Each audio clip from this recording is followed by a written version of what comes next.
Welcome. Big up to each and everyone watching. It's your boy MarkN, MUFC fan, and you know what it is. It's the Watchalong Manchester United live as we get ready to kick off at the Old Trafford as we take on Fulham. It's the 1st of February, folks, Sunday, and of course, an early match day, 2 p.m. there for those of you watching in the UK. Kickoff 3 p.m. if you're watching CET like your boy MarkN. Here's the starting lineup. It gets really interesting, folks, as you can see. Let's check it out. Let's see what's happening here. Senleman starts in goal. That's pretty interesting, folks. That's now I need to adjust my camera settings because it looks like the lineup's not fitting. But let's see how it goes, folks. You know what to do. So, guys, Senleman is in goal. And, of course, you know, the likes of Luke Shaw coming back into the team at the left-back position, hopefully to provide a very good performance. He's going to have a big task against Chukwueze tonight. Martinez there with Maguire, a partnership that looked pretty strong, very secure and solid in the last 2 games. Of course, Diego Dallo is the right back today. He would have Smith Rowe to deal with, which is going to be interesting to see that battle as well. Kobe Manu and Casemiro, that midfield pivot, a third time. Is it a charm? Let's see how it goes, folks. It's going to be very interesting to see what happens there. Of course, up front, we got Cunha coming into the starting 11, replacing the injured Dogu on the left wing. Bruno Fernandes starts in the center of the park, and of course, Amad Diallo off the right. And Mbumo is the striker today. Again, 2 goals in 2 games. Is it going to be 3? Well, we're hoping so, guys, because we got Fulham to contend with, who has Leno in goal, Castagna on the right back, Captain Anderson partners Quensa, and of course Robinson is coming off the left. He will be getting himself forward. Of course, there's Sander Berger, who pivots with Iwobi, and of course Harry Wilson in the center of the pitch. Will he be their talisman again? Chukwueze's on the right, Jimenez starts up front, and of course Smith Rowe on the left. And as my boy Balitech has been saying before, they are the team that are 3rd in the form table. Will be interesting to see our performance. Shout out to Irish Pit Terrier in the building. Big up to Frankie Glory Sesko, Man United in the building. Big up to you, broski. Hope you're well. Hope you guys are ready. It's going to be an interesting game today. I expect Man United to come in with a win. Of course, we know a lot of people are nervous about the performance, thinking possibly, Man United, can we do it? Can we get the job done? Of course, well, we're going to be here to look forward to see what the boys do. Will they be getting themselves an open performance? Will we turn Fulham over? Will it be a struggle? Well, the first 45 minutes are going to tell us all about what the second half has have in store. Guys, it's going to be an interesting one. Frankie says 4-1, Man United all the way. Glory, Manchester United. And of course, I'm going to give my prediction as well. I think Man United have shown that it can come with some consistent performances. Of course, Man United has not shown that consistency for a while now, but in the last 2 games, it has been a hearty performance. We've been seeing an average 7 out of 10 from every single player across, from the attack to midfield to defense. We've been very strong, very solid in defense, and very clinical going forward. So I would say Man United poses a big threat to Fulham today, especially being at Old Trafford tonight. It's going to be an interesting match, and I would say 3-1 to Man United, maybe 4. It could get very interesting. Frankie, I think we're on the same wavelength. I think it's going to be a Manchester United team brimming with confidence in front of the home fans, ready to perform and deliver what we expect to see. 3 points and a victory. And of course, where would we be with that 3 points? Back into 4th spot. Pressure on the teams above and below, because the table has begun to separate themselves. And in the next 3 games, we could find ourselves secured in 4th or trying to play catch up in 5th. What is it going to be? It's certainly going to have to be laid out on the line today as we welcome Fulham, a team that has been performing really well. So, guys, it's not going to be an easy job, but hopefully Manchester United is up to the task and is ready to deliver big for the fans. I don't know what your thoughts are, guys, but it's going to be very interesting to see how we deploy Cunha today. Is he going to be coming inside and shooting? Is he going to be keeping the width like Dogu has done in the past few weeks? I'm hoping to see something interesting. Of course, My friend Drex has said that he's worried about playing the three of Bruno and Bumo and Cunha at the same time. But let's see if the manager can prove him wrong. I mean, it will be interesting to see. I was hoping Sesko might have come into the team and Bumo might have gone out to the left, but it looks like the manager had other thoughts and not that. It's going to be interesting, and any way you take it, our bench looks pretty interesting as well. So it leaves a lot of food for thought, guys. And not only that, but it gives us some hope because there is options to change things coming off the bench in this game. It's not like Man United only has youngsters on the bench. There is quite a few bit of names and talent. And it's going to be interesting because if you look at our bench, we have the likes of Eden Heaven, Lenny Euro, Nusa Mazarawi, Terrell Malacia, Manuel Ugarte, Benjamin Sesko, Joshua Zirkzee, and Shea Lacey. Matthias De Ligt is still injured. Patrick Dorwu will not return until April. It's going to be a miss. And of course, for Fulham, they have Lecomte on the bench, Bassi, Tete, Sessegnon, Harrison Reed, Joshua King, Tom Kearney, Kasuare, and Kevin as well on their bench. Oscar Bob has injured, will be out until the end of February. Same with Sasa Luskic and Rodrigo Muniz. Guys, it's going to be an interesting match today. And of course, we hope Manchester United will certainly take advantage of all opportunities as we are the home team and secure a victory today. We want to see 3 points. It's going to be a big one. And I think a lot of fans will be more comfortable if Man United does show a quality performance and gets 3 points today. I think a lot of fans will be more confident in this team going forward if that is to be the case. Well, I hope that is to be the case as well because, you know, as a Manchester United fan, you want to see consistency. You want to see good results. You want to see good performances.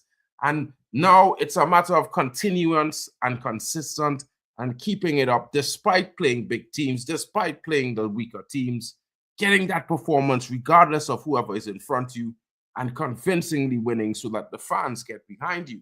I think that's where we are and where we need to be. It's going to be interesting to see what happens. Of course, no one can actually predict the result, but we're going for a win because United has shown some strong performances back-to-back. Is it going to be a third win in a row for Michael Carrick? Well, it's for Man United. We certainly hope so, guys. And the players are getting ready. They're warming up. They're getting themselves in the tunnel, having their discussions. Guys, don't forget to smash a like and subscribe to the channel. And if you have the time, please smash the retweet, share it along. Help the channel grow. Road to 2K is here. Will we get there? I can't do it without you folks. Thank you for smashing the likes and thank you for coming in. Let me know your thoughts. Jack Reacher is in the building, brother. How you're doing? What are your thoughts today? What is it? What is your score prediction? Get in, Jack. Let me know. Irish Pit Terrier, where's your prediction, my brother? What are you saying, homie? How do you feel and who do you think is going to show up big for Manchester United today, my bro? Who is your man of the match or pre-game man of the match? Guys, let us know in the chat. Let's know what you're thinking. What is your score predictions? Who do you think is the big danger man? Of course, we heard a lot about Harvey Wilson's exploits in the last few games for Fulham. Match winner, big performance, What will it be today, guys? Are we going to shut him down? Is Kobe Mainoo going to lock him down? Is Martinez going to keep him in his pocket? What's going to happen? Well, we're looking forward to seeing the case. Sander Berge is back against Man United after being denied his opportunity to move to the club. Will he have a big performance? Oh, Jack Reacher is saying no, it's going to be a 3-0 for Manchester United. Irish Pit Terrier says, I don't trust these players. 2-2 for me. Desmond is in the building, says Irish Pit Terrier. Well, Irish, I think it's going to be something like a 3 for Man United. We're going to win. You know what I mean? Maybe not by nil. I think, you know, Fulham being the third highest rated team in the form bracket right now, they will present a test. So I expect them to probably get a goal in this game. But I expect Man United to score multiple goals in this game, Irish. So it will be interesting to see. We'll see who gets their prediction. It will be interesting, my bro.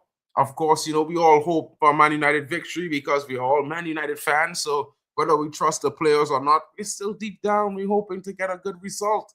And I think a win today certainly cements that confidence and chemistry that has been growing in the last 2 games. And if we can get a win, it pushes us over another hurdle. You know, it took us a year to get 3 back-to-back wins before, and now we're again on the verge of this. It could get interesting. So looking forward to it. It's about to be ready. The players are already out on the pitch, guys. You know what I mean? Well, they're not on the pitch yet, but they're already in the tunnel. I saw some clips of them gathering. I don't know if their full squad has gathered already, but of course, preparations to walk out on that pitch is being made.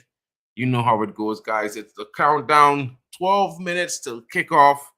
Your boy MarkN is here. Come in, join us. Smash the like, subscribe if you're new. Let us know in the comments what you think about today. Who is your key players for Manchester United? Who are your key danger men for Fulham? What are your thoughts? What are your thoughts? Big up to Milko in the building.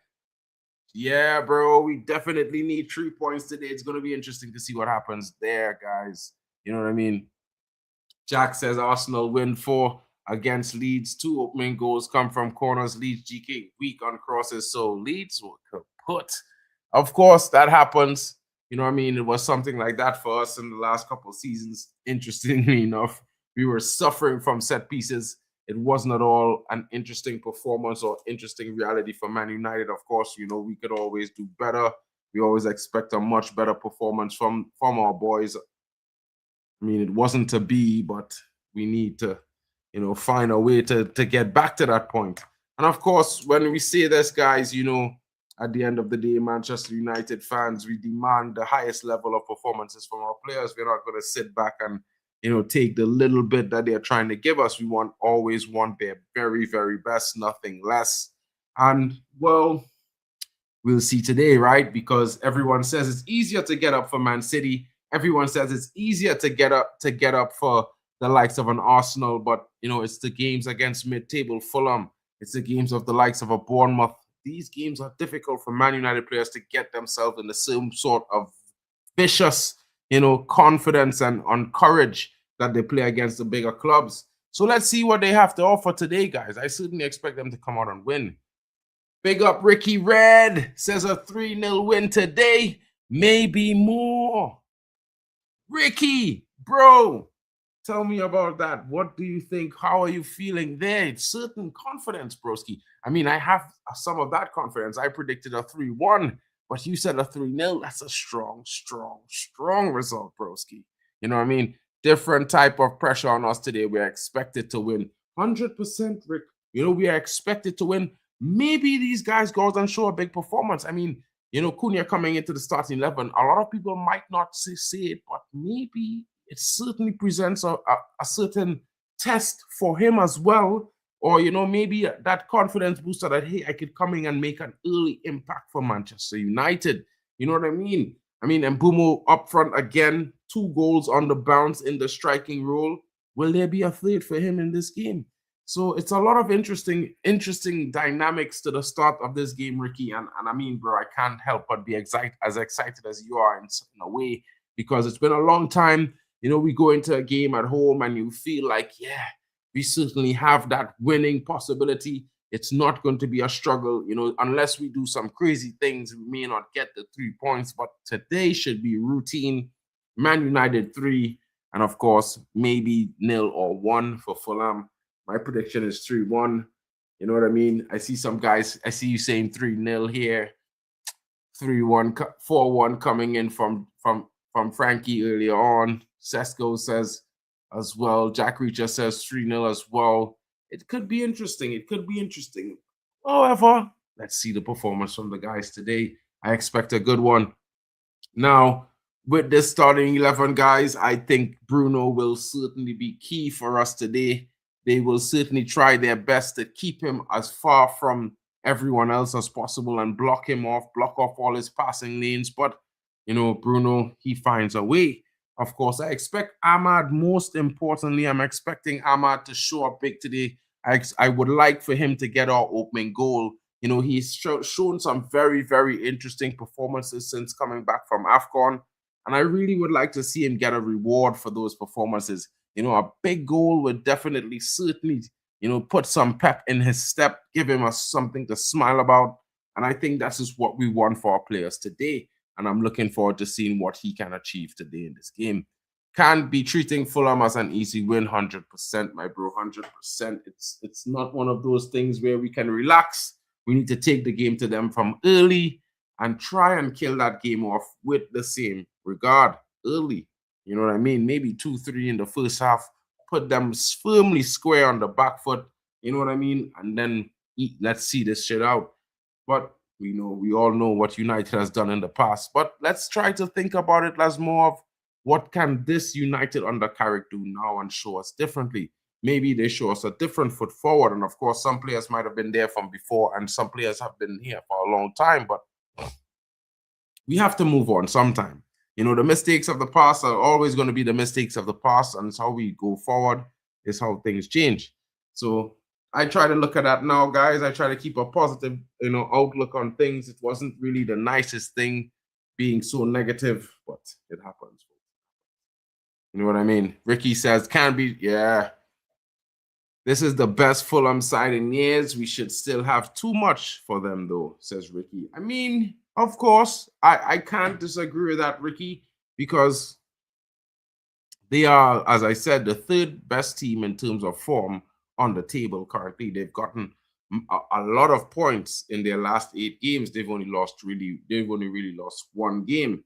And to be honest, that's very good. They've had a good bit of draws and wins. I think it was 4 draws, 4 wins, 4 draws, 3 wins, 1 loss, something like that. That's a pretty interesting tally for 8 games. You know what I mean? And it's not against like really weak teams or anything like that. So it's one of those things, guys, where it could be interesting, but Man United need to do their job. And as long as we do our job, guys, I feel like the result is in our hands.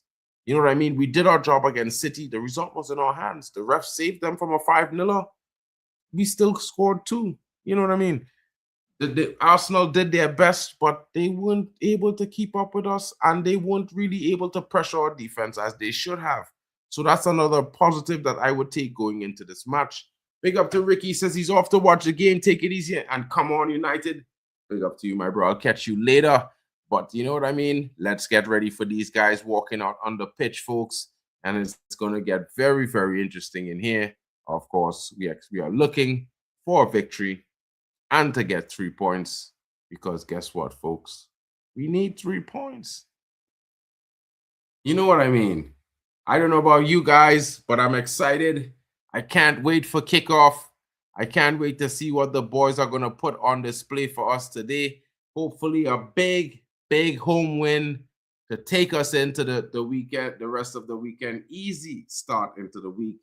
Enjoying a hearty performance courtesy of our boys in red and black.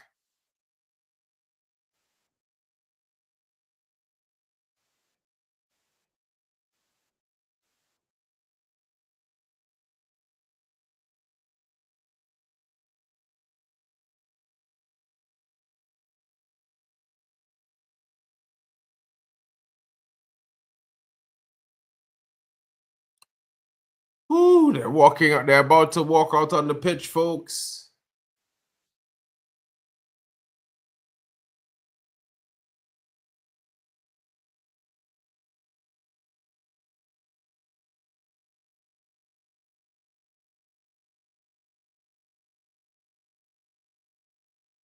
Ja.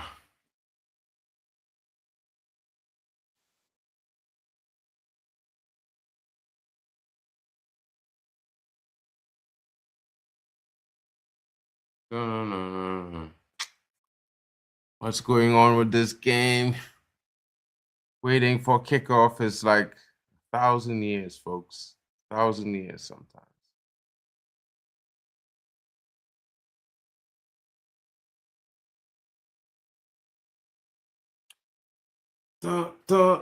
Guys, if you've missed it, the starting lineup is right there on the screen. Don't forget, you know what I mean? Take it in. Let us know what you think about the starting lineup. I like to see the consistency of the starting positions exceptionally, and also when they have played, the players have made good performances back to back, maintaining their position. I think that's how it should work. And yeah, it's interesting to see. You know what I mean? There's no Europe, so we don't have to rotate that much. Is what it is. But we just gotta win our games in the Prem. You know what I mean, folks? It's just one of those ones right there. As we wait for this game to get underway.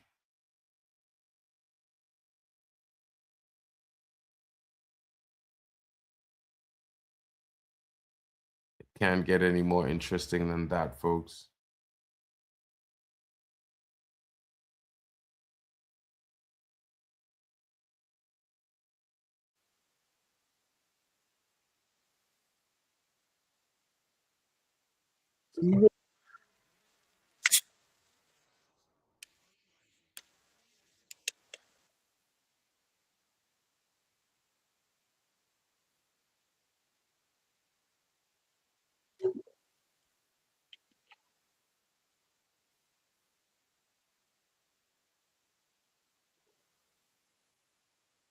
Let's go, Man United. Boom, boom. It's gonna be a big game today, folks. And we're expecting a big victory. I don't know about you, but I'm expecting a top result from the lads today. Can't lie.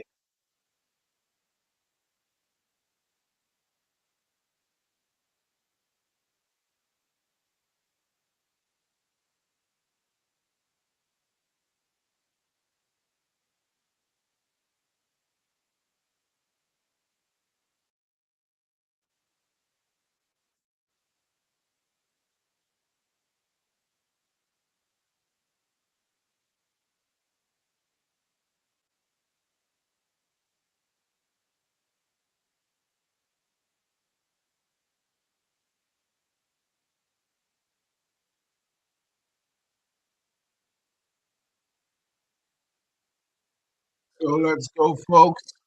Hayden says no excuses. We need to win. Just check Good Vibe John search and rescue on the border.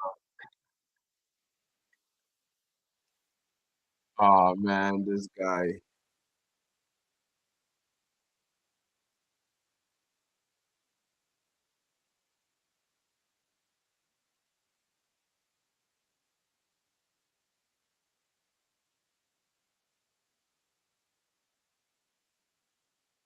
Premier League Live, folks.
And the game has been kicked off, folks.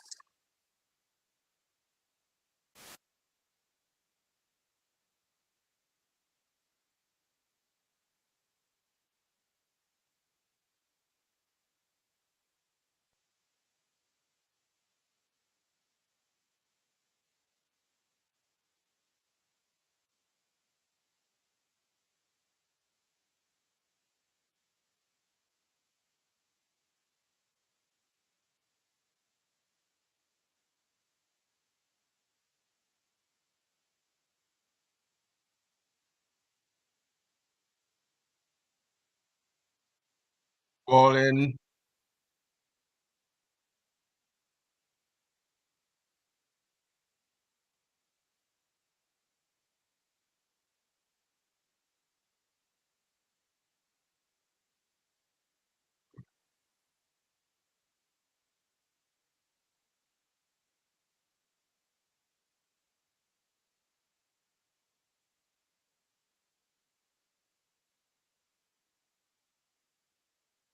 Folks, what are your thoughts? What are your thoughts? The game has been underway. How do we look? Let's go. We are home. Of course, take us home. Okay.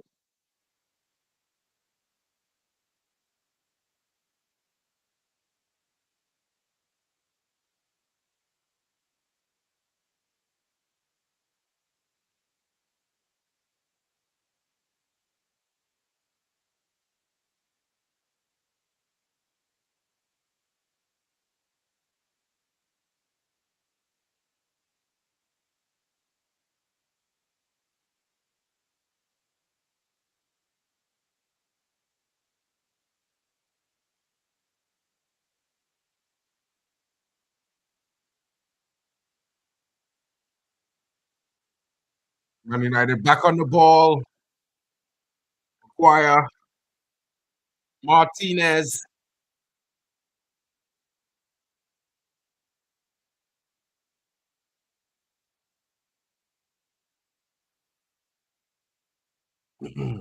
Fulham unbeaten. Their record against Man United isn't very good.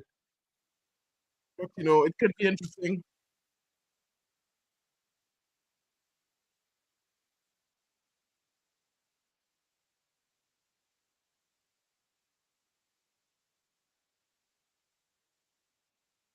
Obviously.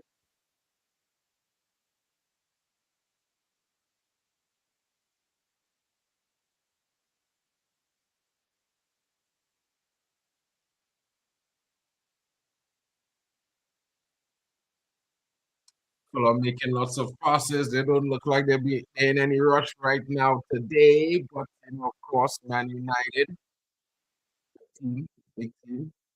Menu. Oh, Menu Saman. Fingers crossed.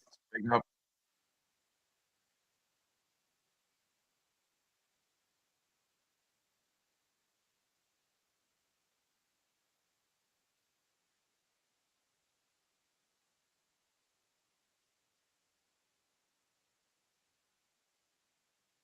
Fulham certainly seen a lot of the ball, most of the possession inside of their own half, folks. But you know how it goes.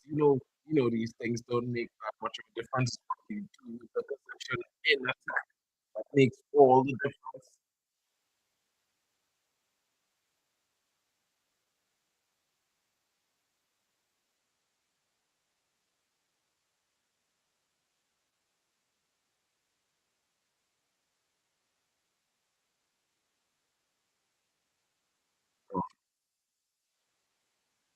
Joachim Anderson with a shot high wide and not at all handsome there.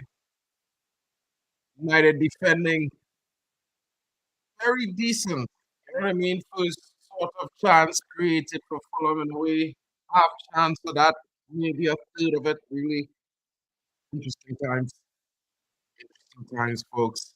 As you know, Suarez would love to get one over at Man United. One of those managers tipped for the job as the permanent manager of Man United. Wouldn't he like to audition with a win against United? Menu. Menu finds Ahmad. Well saved there. Oh, denying, denying Ahmad. Ahmad could have done a bit better there, but good strike. I want to see him get a goal today, so it's good to see him taking it on early.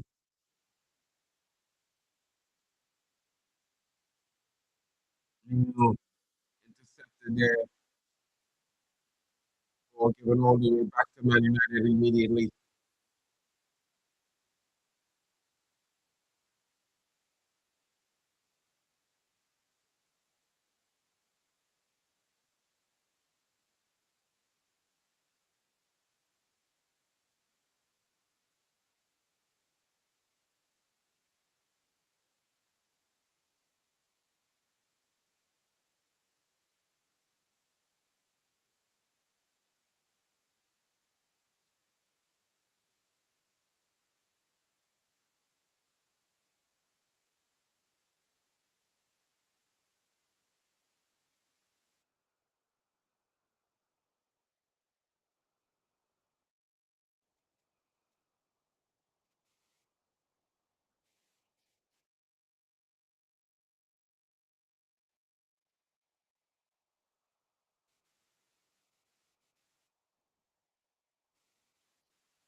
certainly offside there, folks. I don't know what people were frightened about, but he certainly ran all the way offside there.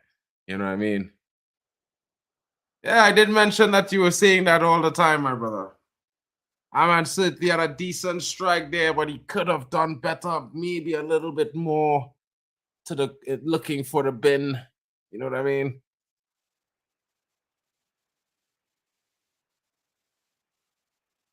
Boomo now down the left-hand side.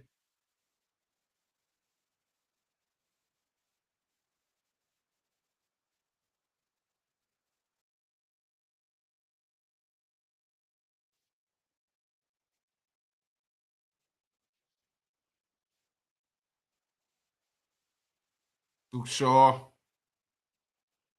Bruno. Back to Casemiro. Casemiro finding Luke Shaw again.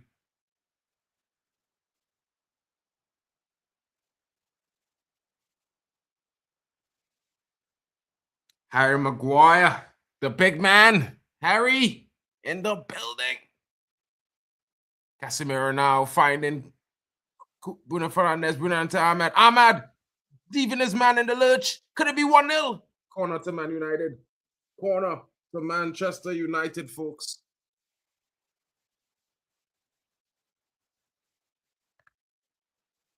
Ahmad certainly looking full of confidence, folks. Full of confidence. Will this be 1-0? Could Man United take the lead somehow, some way? Come on, folks. An early lead. Get the fans on their feet. And Boomer with a corner from the left. Swung in. Harry Maguire. Oh, well saved there. Harry putting it down, but you know, Leno able to get down to it. Oh, with a break, but ball given right back to the feet of Amad Diallo. Diallo now with it there. United certainly very alert.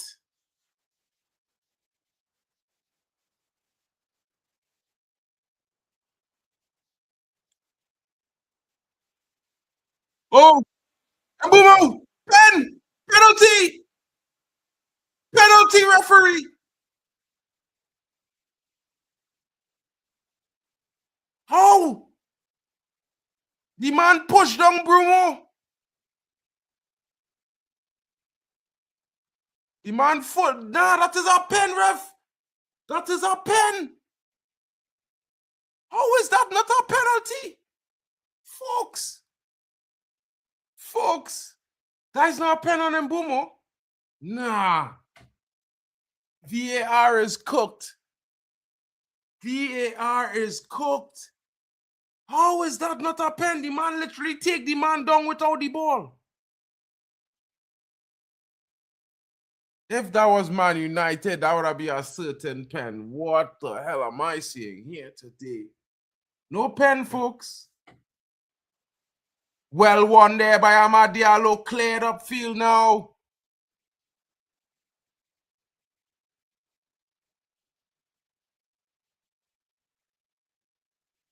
They said, VAR said there was a slip by Brian Mbumo. A slip. A slip.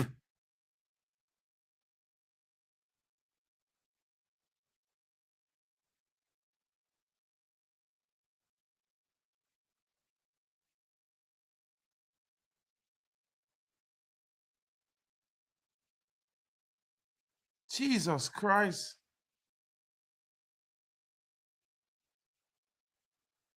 Need to get my cake.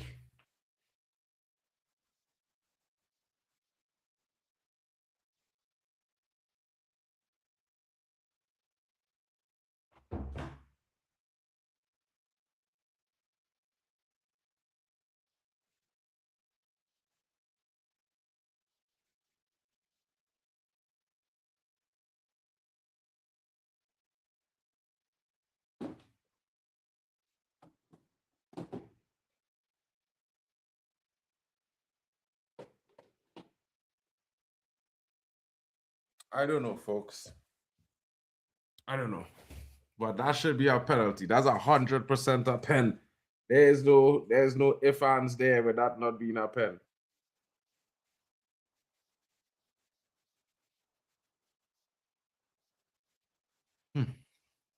bro. Hmm. Madness.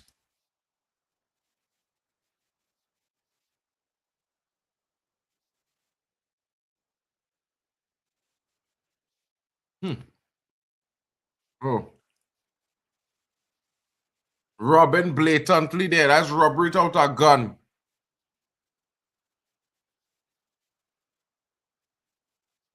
Blatant robbery.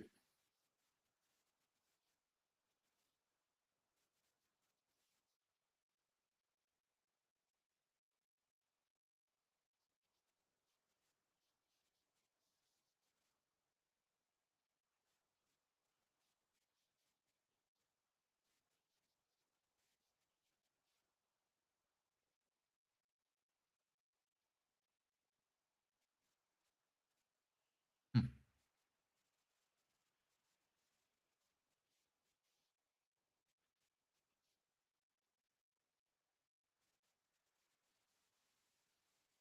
Well saved there by Lemons. Hmm. Trying to.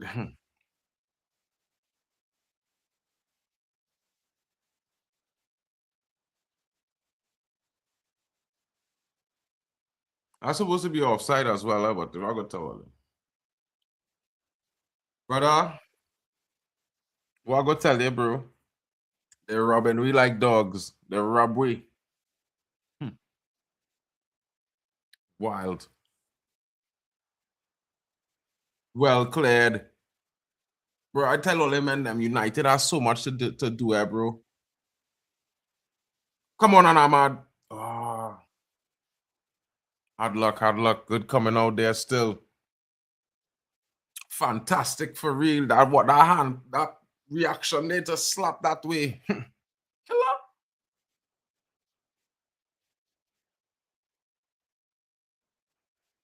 Over the top for Booms. And Boomo. Ahmad. It went out, referee. Oh, well tackled there by Kobe Manu, bro. Big tackle from Kobe. Well blocked. Man United. Well defended there. Woo! Whoa, fellas showing hunger there, boy. Hey, fellas, we look good there. We look good there. That's a good momental recovery, the tackling and getting ourselves out of that position there quickly and cleanly. Make it look easy there. Kobe make a tackle there and see, bruh. Kobe look good.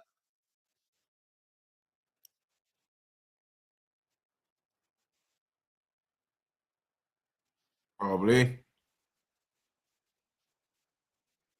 Referee said clean challenge from Kobe. PR said even cleaner.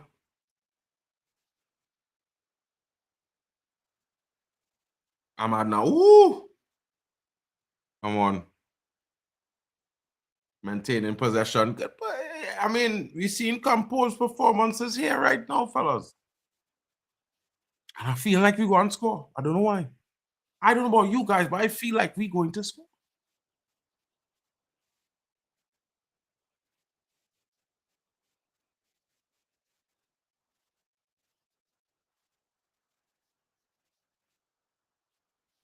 Cunha. Cunha. Penalty. Penalty. Don't do that. Don't do it. Don't robbery. Don't robbery. It was coming.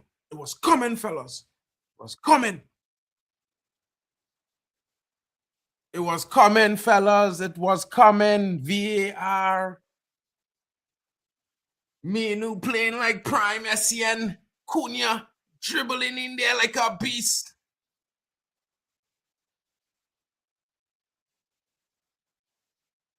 He dragging him down in the box, ref.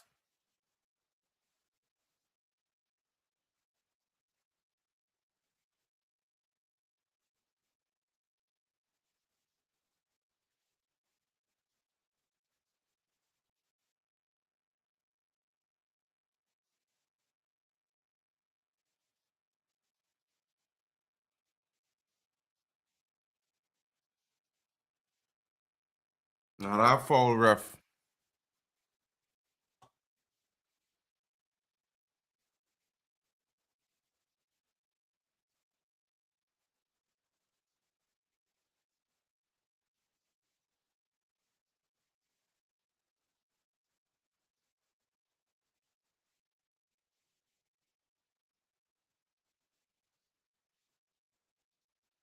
He let go of the shirt, but he was dragging him back. The shirt was pulling all this kind of look on and look on. Look how long they're taking for the first one was a pen, guaranteed.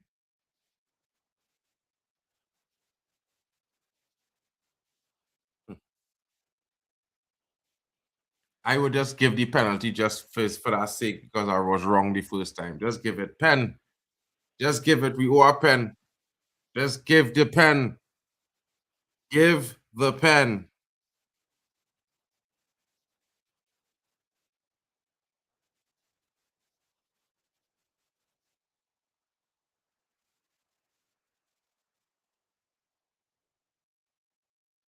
Nah, boy.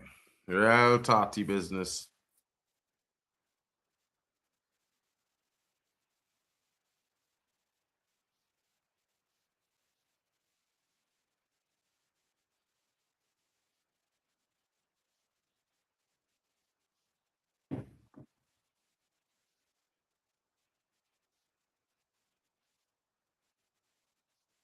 The first one was more pen too, you know, fellas. I'm telling all you, I don't understand. They're robbing really without a gun. But still, you take that. This goal here, first goal, opening goal for Manchester United to come. Who you guys think gonna score the opening goal, folks?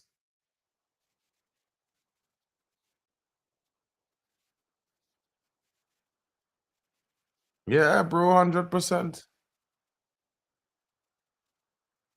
But tell you that, Jackie. Yes, man, Cassie. 1-0. 1-0 to the Red Devils. 1-0 to the Red Devils. Premier League goal number 5 for Cassie this season, fellas. What I say? I tell all the goal coming, I'm feeling it. I felt it.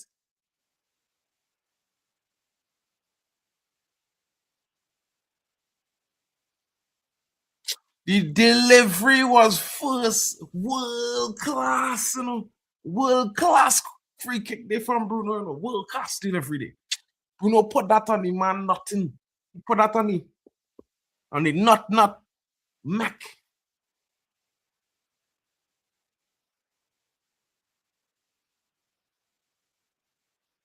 Cassie just get above there like, oh, Jackie. Yahoo! Jackie in the building. I tell all them and them I wasn't too scared about today. United looking strong. We ain't looked so in a long time, fellas. You know what I mean? Still a lot to do. Still more to work on for you to get that build up that confidence. But yeah, we looking strong, fellas.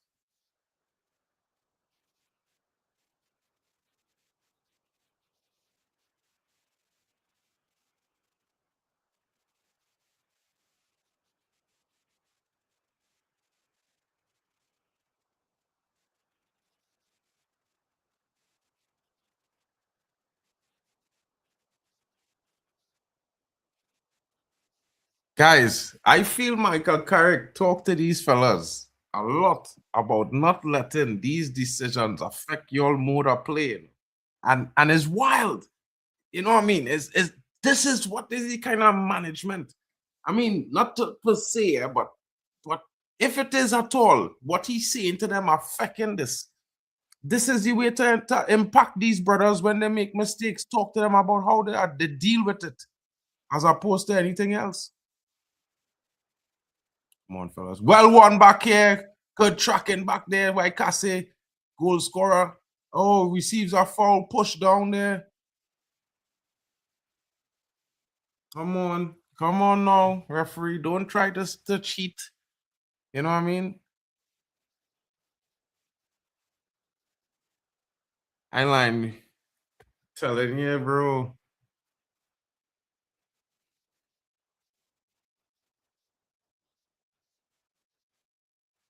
We looking good, fellas. We looking good.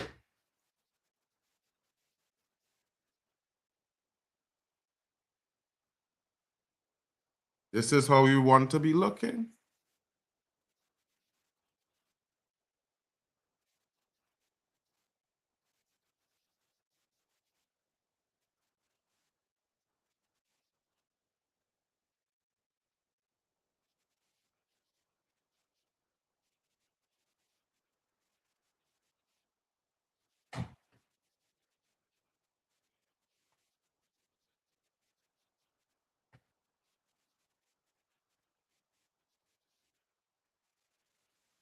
Come on, Casemiro.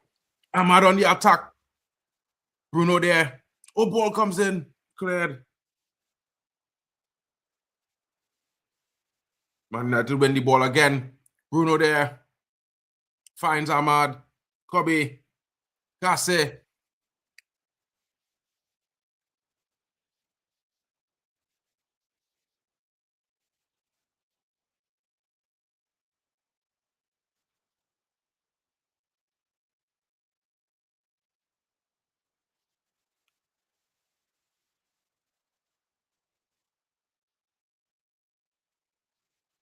Cunha. Ahmad.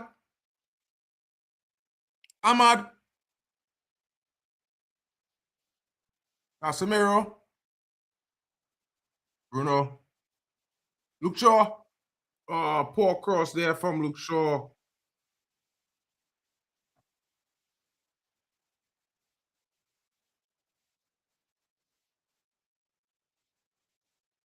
Poor play from Luke Shaw there, guys.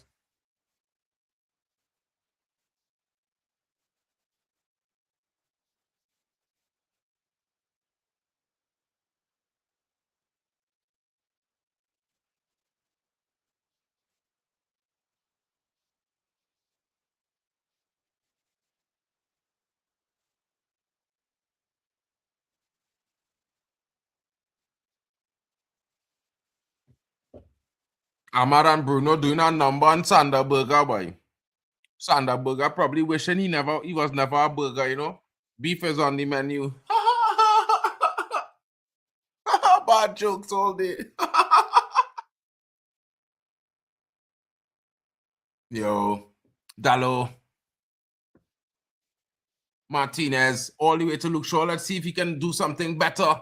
Could he bring goal number 2? Cunha, a little bit tough on the touch there. Hustling players there. Energy we seeing from these United players now. Casemiro. Smith Rowe looking to run away from him now. Dallo is there. Well saved. Defected off Dallo there, but well saved. Never threatening. Chukwueze always snatching at it.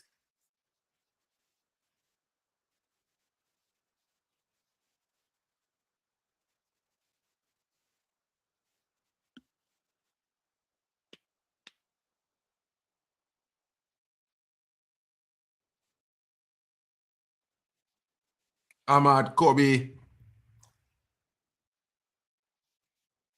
Luke Shaw. Lukey Shaw is on the ball. Not expecting too much Shaw. Just get it out and get it to the next player. Come on. Ball played now. Harry, Big Maguire. Kasse dumps it over. Looking for Mbumo, but finding Leno.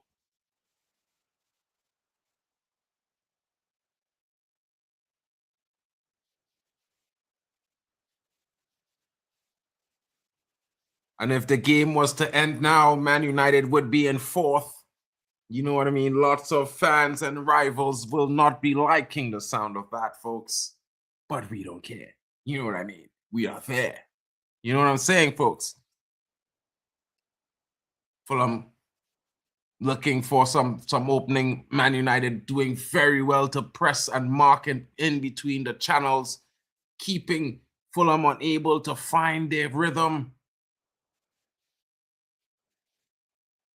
Jimenez pounced upon by 2 players there, not at all being allowed to settle on the ball and find his own individual rhythm as well. Good performance. Good tactic as well.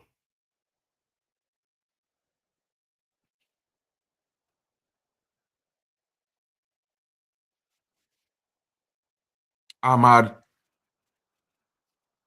Diallo, Dalot, Chukwueze, throw into Manchester United. You know what I mean? The players look a little bit more relaxed now, fellas. A lot more composed. They look like, you know, they could handle anything that we throw at them right now. You know, it's wild. It's wild. It's wild.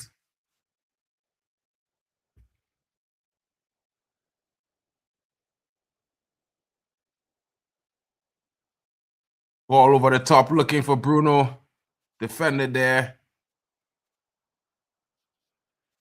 Sanderberger trying to drive through the midfield. Finding Chukwueze.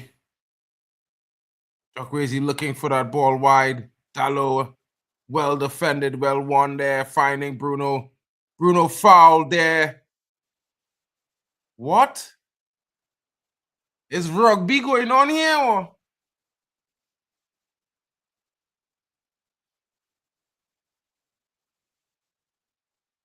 Bro, Sanderberger is real shit.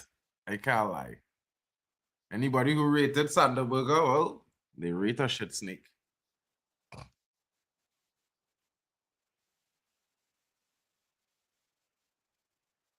Martinez comes out, finds Mpumo. Mpumo tries to put it across, blocked there by the Fulham player. Do we smell a goal number 2, folks?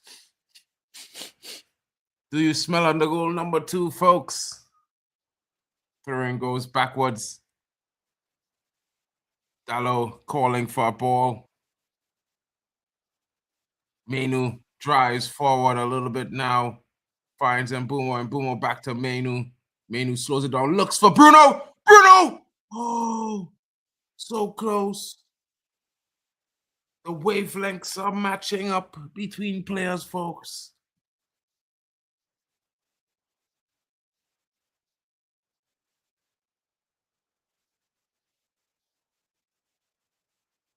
A little bit less on that ball, and it could have been dropping to Bruno. Who knows? Close, but no cigar.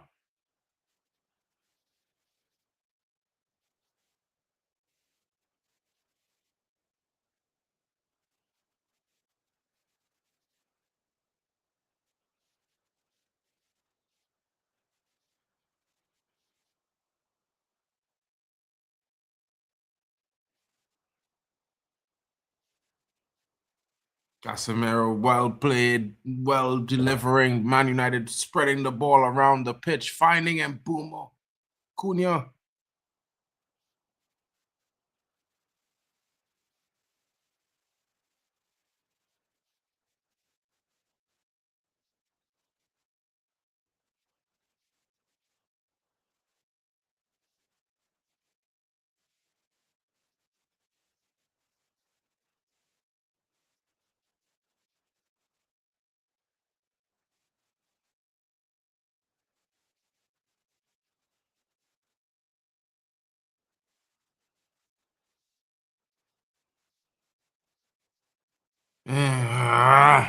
Come on, United.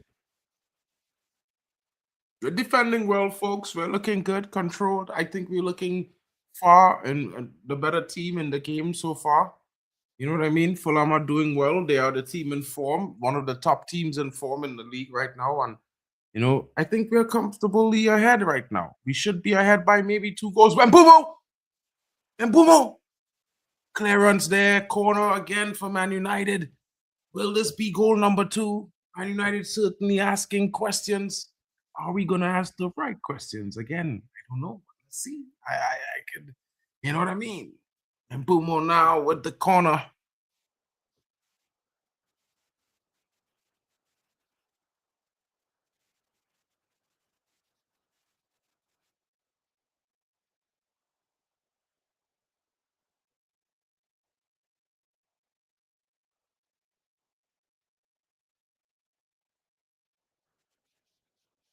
Ball comes in. Oh! Bruno Fernandes on it though. Back heel there. Wasn't red. Ball comes across. Dalot now plays it all the way back for Saint Lamens. Harry Wilson chasing back. Keep ball played between the back three. Interesting.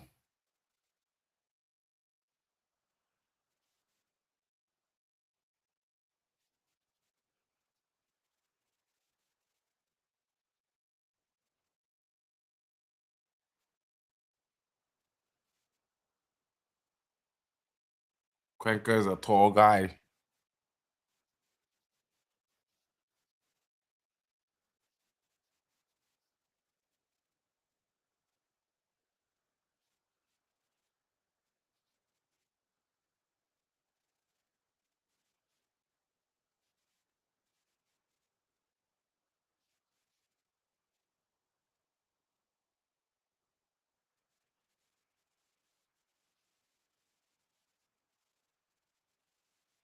Ahmad. Go on, bro. Go on, Ahmad. Bruno swings it out all the way to Cunha. Cunha has Luke Shaw for company as they go in. He chooses Bruno. Bruno tries to leave it off, but Cunha doesn't read it. Tough pass, tough luck there. Bruno with that leave alone. Cunha. Ah, bro, you should have read it.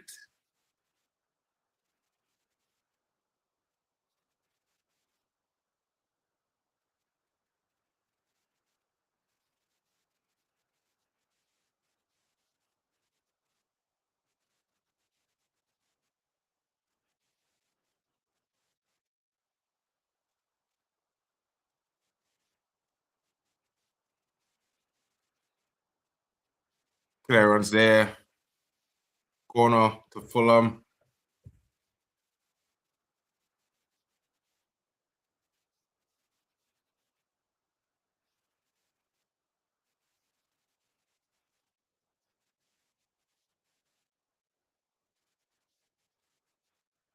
Throw into Fulham. What are you guys' thoughts about Anthony Robinson? Would you take him at Man United, folks?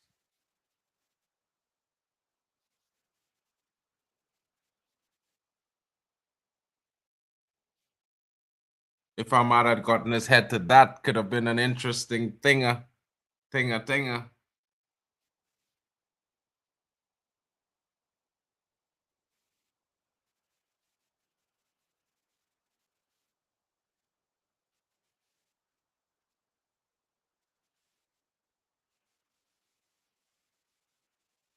Man United defending well there to deny Fulham.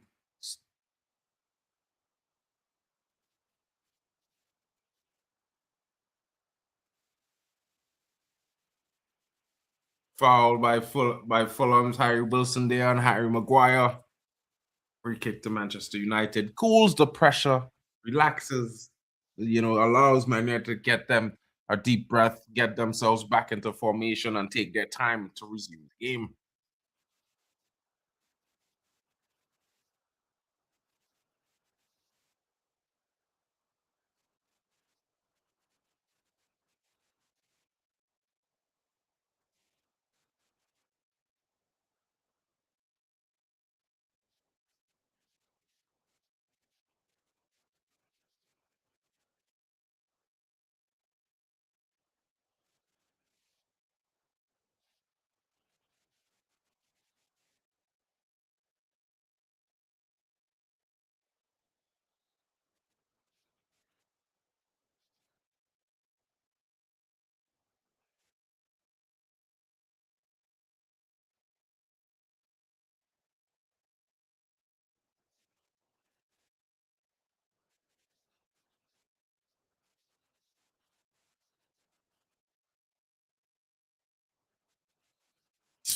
Sanderberg are following this man whole game, bro. Yeah, we do need a second goal, bro. We need it, and it might come now. You never know. It might come after this.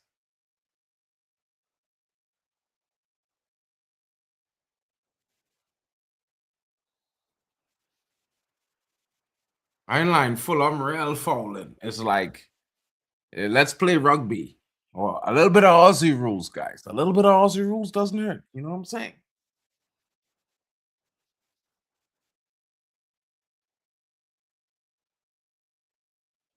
Yeah, I think this is goal number 2.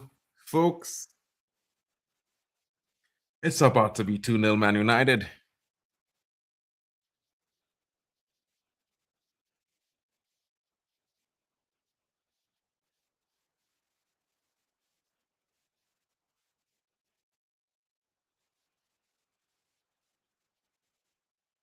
Offside when? Who was offside?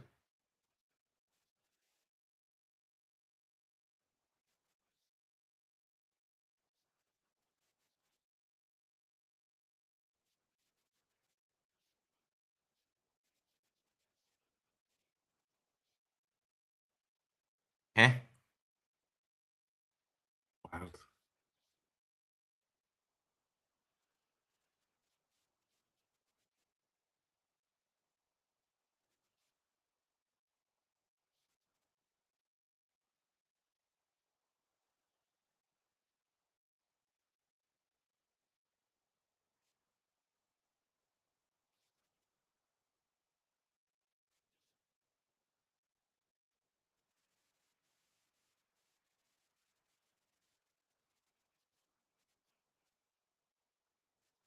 You know, we actually won that ball there. It came off UOB and they get Fulham Detroit. That's wild.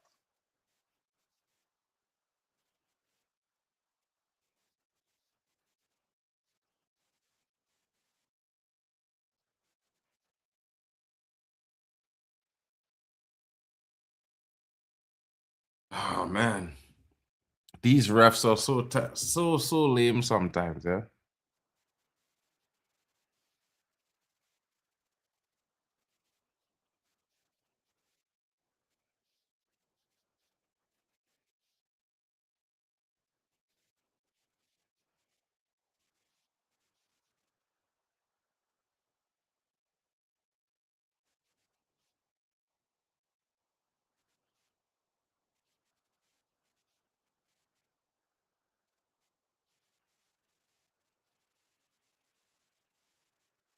Well saved there, shot from distance.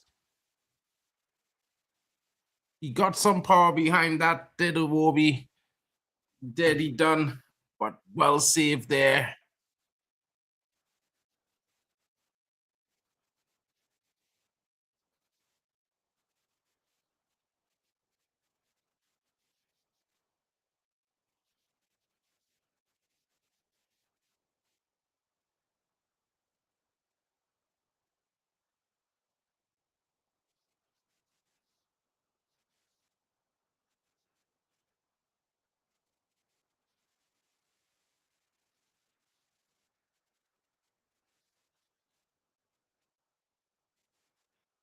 Hmm.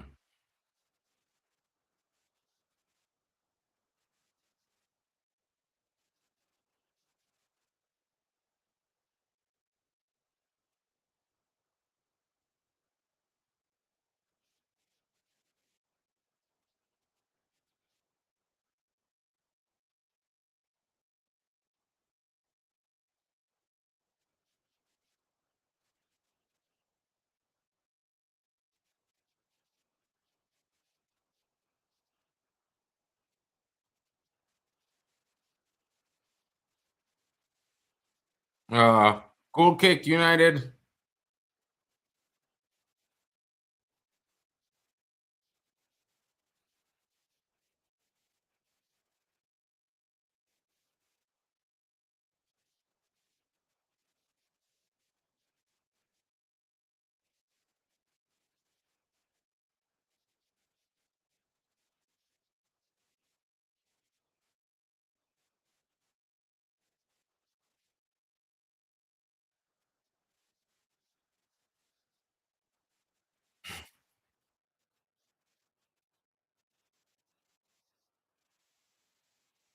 Gotta be a yellow card, referee. That has to be a yellow card.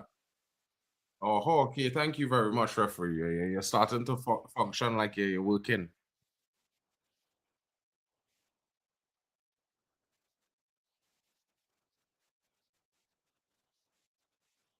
Slight tug on the shoulder. Where some people say the kind of things about slight tug on the shoulder. The man's tugging me like if it's we feel it is. Huh?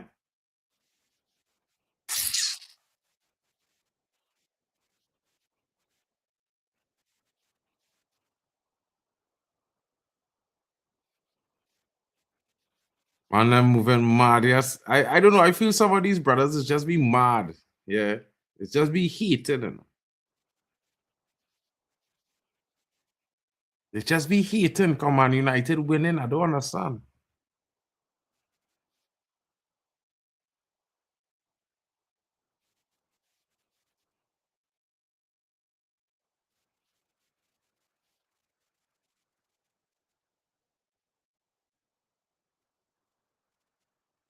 Come on, guys. Another one goal before the half. Let me go up to 2-0.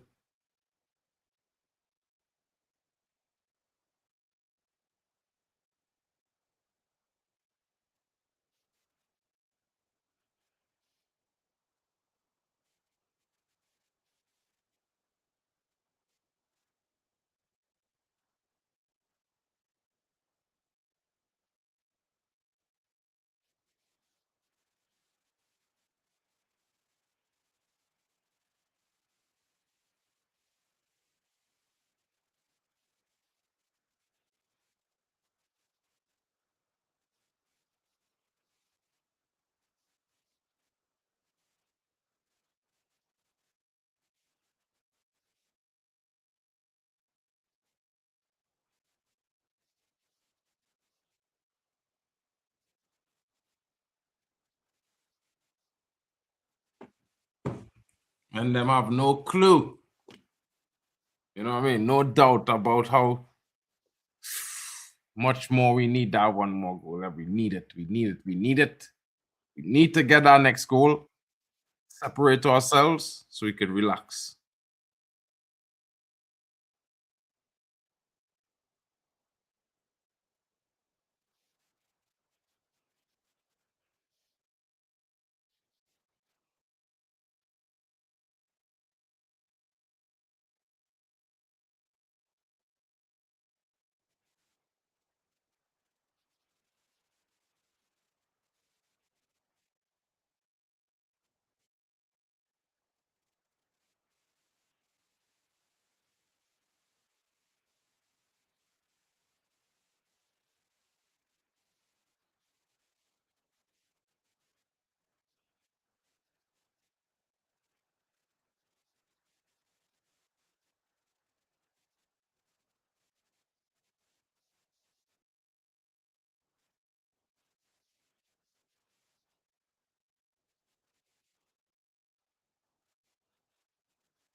Man United comfortably leading 1-0 at 1-0 as we look towards the halftime, folks. Interesting times.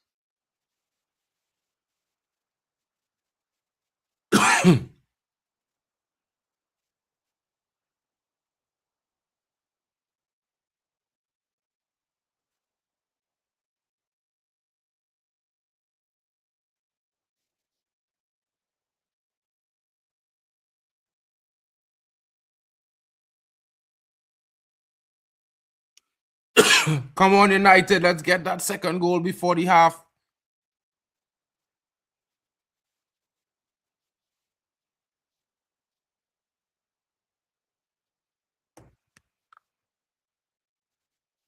Definitely need to get that goal before the half.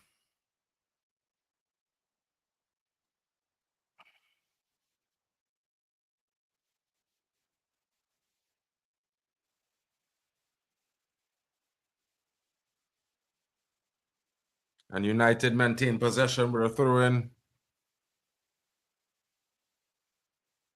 You're crazy. You know, you're brave there, bro, but they're going against Harry, the old McGueezies now.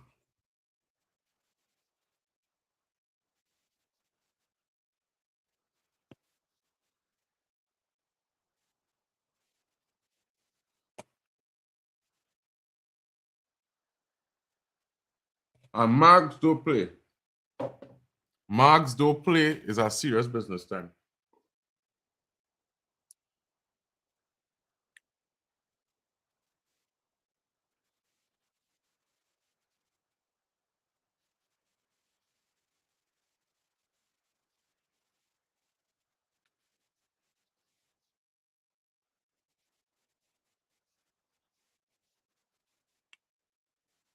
Emil Smith Rowe. Interesting. You know what I mean?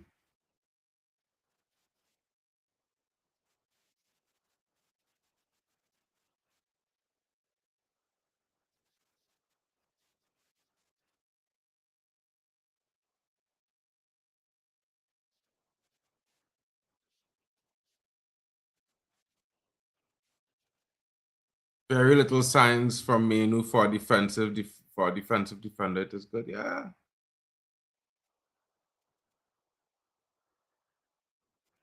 Bruno keeps it alive. Dallo, Ahmad, goal number 2. Is it? It's corner to Man United. I thought Ahmad was gonna slap that into the top bins.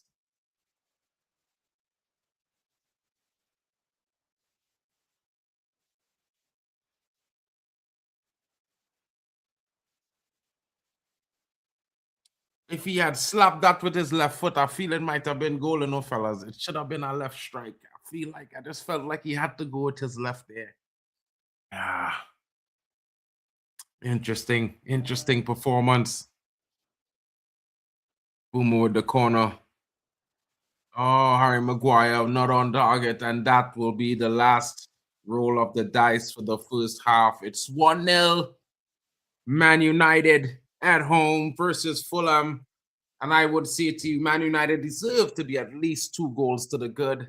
We are the better team so far in this game. What are your thoughts so far, guys, in this first half? Let us know how you're thinking, how you're feeling. Very, very interesting performance, guys. Very, very interesting performance. I mean, I don't know about you guys, but maybe I'll drop the link so you guys can have your say as well. I think it will get pretty interesting. Let's see. Casemiro, good performance, deservedly lead with the goal. Kobe Mainoo certainly showing a lot of energy in the midfield. I guess I'll drop the link in the chat, guys, if you want to come in and have your say about the performance. Of course, you know, when the game restarts, you know, we have to keep it. But yeah. If you guys want to come in and have your say, let's hear what your thoughts are on the first time performance. I think for the most part, you know, Man United better team. We should have had a penalty on the first try with Mbumo. Wasn't given. But then on a second foul, we got a free kick. Could have been a penalty, but it wasn't ruled to be a free kick outside the box. And Man United making that free kick into a goal, certainly carrying us forward. Interesting. Yeah, guys, you know what I mean? It's interesting. It's vibes all the way. Good performance, you know, defensively solid, very good going forward. Ahmad could have scored that opening strike. Unfortunately for him, he wasn't able to put it away. But certainly showing excitement and promise in the game as all our attacking players and you know what I mean? And Bumo's a threat. Bruno's constantly creating. It's unlucky that Matthias Cunha hasn't made a bigger impact in the game, but he's certainly playing well. Have to say it, you know what I mean? You know, but United is looking very good, guys. We're looking very good. You know what I mean?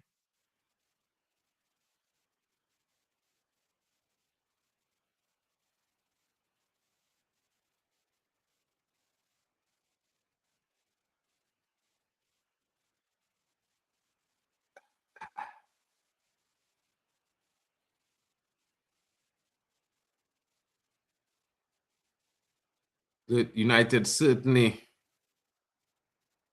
performing well.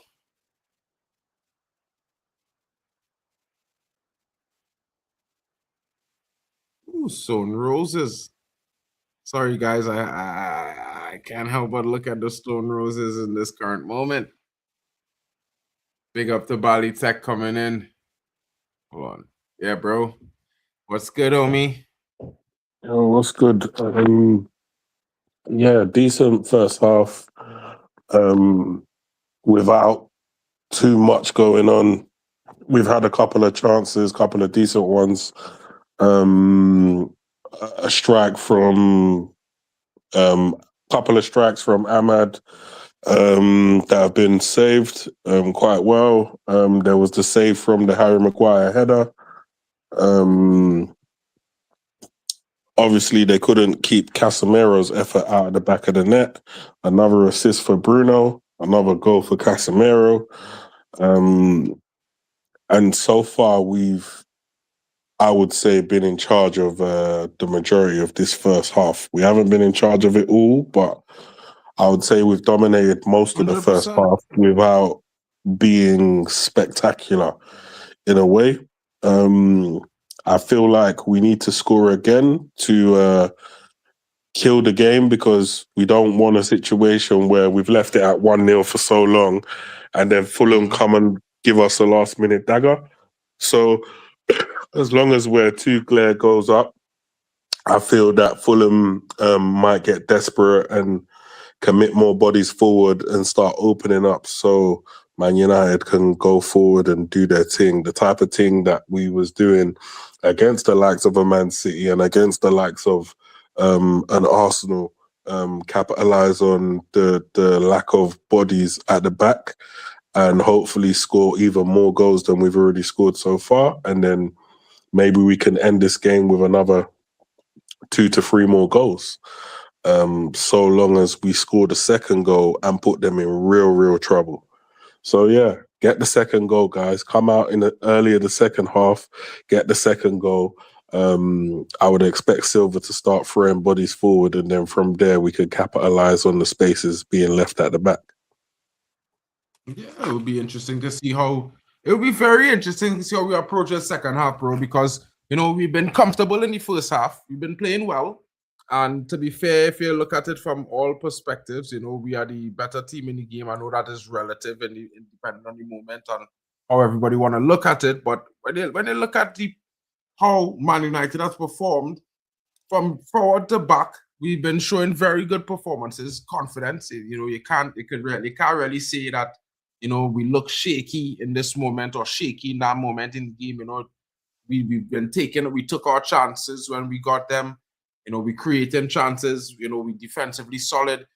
And I hope that in the second half we come out and maybe we maintain the defensive solidity that we have, but show something slightly different, because maybe they'll be expecting to play us the same way that we played in the first half, and maybe we do something different and catch them off guard, get an early second goal, maybe instead of playing the ball through the wings, go over the top in our off moment, whatever they do. But I like the way we look. I think we present a lot more dynamism going forward. And in totally, I think we're doing very well in terms of managing to put teams under pressure and keep them from being settled.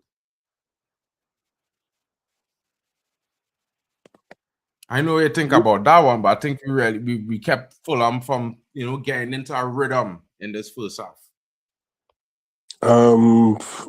Yeah, I suppose so. They had a few spells here or there, but it's nothing that really alarmed me. Other than that, Lemens has been comfortable. I believe he's made maybe one save from the corner. I think they had a corner, and I think one of the ball got flicked on in the last moment, which was directed towards goal with a flick from one of their players. And he made a very well-timed diving save. Now, had that had gone in, I wouldn't have been like, oh my God, the keeper should have saved that. So that's how good that save was, in my opinion, because he didn't have enough time to think when that ball got flicked on from from the position it got flicked on. So I respect that save. That save was a very, very good save. We should have had a penalty. The referee, I don't know what he was thinking. That foul on Mbeumo was a blatant penalty. He'd been brought down. There was no tackle on the ball. There was nothing. The player just dragged to the ground from behind. The guy's leg, when he was sliding in, he went through the player, took out his leg, dragged him down at the same time. It couldn't have been any more than a foul. Then, I don't know, like a blind man could see that that was a foul. Do you get what I'm saying? So It I should have don't been a red understand. card. Yeah, I don't It should understand have what the been a red referee card. was. Last player or challenge. I mean, it would have been the first 3 minutes of the game, but still, I think that was all wrong. The challenge was wrong. Everything was wrong about that challenge. I don't see how it even wasn't checked. It was the fastest check to say, well, nah, nothing in that. No replay, nothing. And fair enough, they did a check and they got it right for the second instance where the referee did point to the spot. But that first foul, I think that was the penalty. The second time was more like, I think it was more like a hope. We hope it was a penalty, but we know it was a foul somewhere either outside the box or in the box. Yeah, so second penalty, the second penalty shot was the foul started outside of the box. The one inside the box, personally, was more of a good tackle. So if we're gonna pull it back for where the foul originally took place, because he was stopping Cunha from running past him, because Cunha ran past him, but he had his shirt in his hand, and then he started to slow the player down. So that's where the foul starts. So if you're gonna take where the foul started, cool, outside the box, I'll take that all day. But the first one was diabolical. Blatant pen. You kick through the player, you dragged him down whilst kicking through him, didn't get nothing of the ball. And if that's not a foul, then the referee needs to go back on training courses. And the fact that they've supposedly checked it and saw that, oh yeah, well, that's a good decision from the ref. It's like, hold on. Why didn't you ask him to look at the monitor and just see for himself whether that was a foul or not? So from my perspective, they robbed us on that one. Currently, the game should be at least 2-0 minimum. But it is what it is. At the end of the day, if we draw this game, I'm not going to be here complaining about the referee's performance. I'm going to be here saying that these things happen in matches and we didn't wrap up the game. We had a whole half plus extra time and we didn't wrap up the game. So it's up to these, man. Do you know? Do you want to let what happened last time against Fulham be the case? Because I think we was beating Fulham the last time. And then Fulham came back towards the end of the game, and then towards, because I think in the second half they outplayed us. I think we end up drawing the game, and then they said that they gave an interview saying that we're easy to play against. So because of that, we're supposed to take our revenge now by making sure we put this game out of sight, so there will be no comebacks. And then hopefully when they ask our players, oh yeah, how did you find yourself in the game? Yeah, we were comfortable. You know, Fulham are easy to play against. We can now drop one of them ones. Yeah, I think I'm looking forward to seeing that as a result in the second half. I think I expect Man United to score maybe 2, maybe 3 more goals in this game. I think we look good for at least 2-3 goals in the first half. I can't lie. You know what I mean? I think the Ahmad first chance, had it been slightly more to the left or slightly lower, either way, it would have been a goal. You know what I mean? I think the last chance where he get that pass across the box where he should have take it on from his left foot again. He opted to go back onto his right. I think that is where he gave the keeper time to really focus and prepare to save. Whereas if he had gone with it a second chance on his left, I think it might have been that shot that scores. But 1-0. I think United did pretty well in terms of creating and spreading the attack. I think we was very, very good in finding each other in the attacking third. And I hope for more of that in the second half, to be honest. Yeah, why not? As long as we win comfortably, I'll certainly be looking at this new management structure as maybe something that could potentially get us more higher in the table. Because right now, yes, we are battling for top four and we want to get Champions League and all of that. We could probably get Champions League with 5th place. Judging by the way the English teams are doing in Europe, but because we're playing one game a week, because we're knocked out of all the competitions, because every game technically is like a cup final for us, I just want the team to go out and bitch slap every single team we face from now to the end of the season. So by next season, we've secured a few things: Champions League money and potentially a belief that on our day we can sort of push for the title or for whatever, or push the teams in front of us till literally the last game of the season. I want us to carry on pushing and pushing and pushing like we've never pushed before, because at the end of the day, every team that we're facing, they've got other things to worry about. Some teams are going to be worrying about not getting relegated. Some teams are going to be worried about maybe breaking into the top 10, and some teams are going to be worried about breaking into the top 8 and getting into the European places, and some teams are going to be worried about the actually lifting the title, and I feel like that's what we should be focusing on, pushing those teams to actually be better than they are in the league and not let them just walk to the trophy. Because at the end of the day, we're out of everything. So we might as well start pushing these teams to get more points than they probably wanted to, rather than making the league easy for them. Like, in a sense of, let's say we played before Arsenal, as an example. I know this time around Arsenal played before us,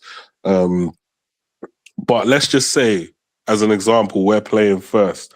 Once they see that we've won, you know, maybe they have to think in their head, let's go out and win, rather than how it was before, where a whole load of rivals will drop points and then they think, oh, well, we ain't got to win this week, so we can drop points too.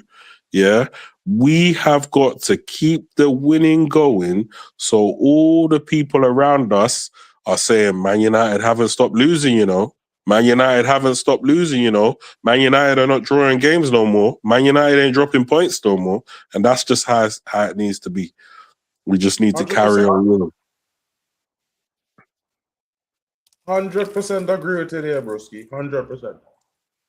Because at the end of the day, we had to maintain that winning mentality, that energy towards victory. And it shouldn't resolve around anyone else's performances. It should always be based on who we have in front of us, and we must get 3 points. You know what I'm saying, bro? Big up to Yasa TV in the building. Shout out to you, bro. Big win for Chelsea yesterday. What a good comeback for you guys. Sure you guys was enjoying that, you know what I mean? But again, you know, today's Man United, and we're looking for the second goal against Fulham. Yeah, hopefully it comes in the next couple of minutes. Oh, buddy, you know, tell me, like, who is so far your man of the match now? Which performance really, you know, giving you that you was impressing you today so far from which player on Man United? Probably Ahmad for me. I mean, for me, he's probably been the most impressive player in the first half. I felt like on multiple occasions he had Robinson on toast. There's a few times when he got past him and he showed him a clean pair of heels. There's been a few times where I've seen him dribble past him and like he wasn't there. And I think he's actually giving that guy a tough time. And that guy is supposed to be one of the best left backs in the league. He was linked with us a season or two ago. So I would give it to Ahmad on the basis of he's probably been the most exciting player so far. But other than that, you know, as a team, we're generally just doing our job. Like, we're not overly being spectacular as a team, apart from probably a few things that I've seen Ahmad doing. But other than that, yeah, we're just playing okay.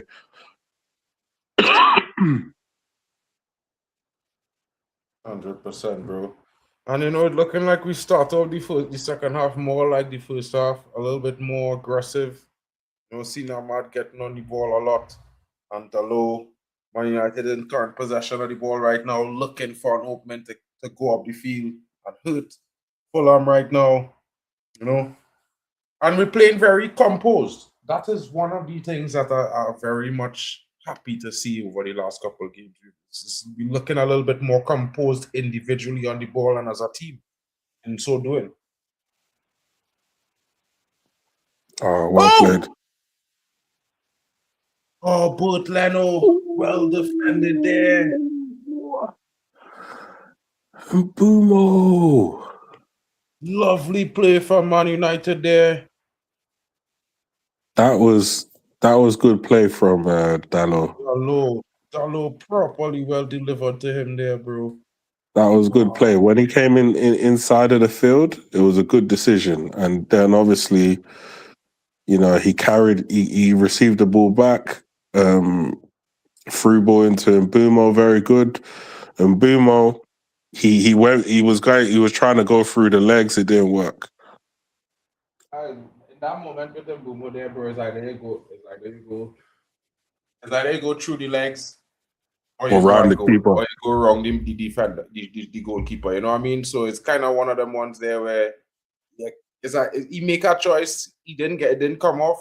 We move. You see, You know what I mean? the thing is, yeah, in that instance, yeah, through the legs from that position is always going to be difficult because of the way the keeper's running out.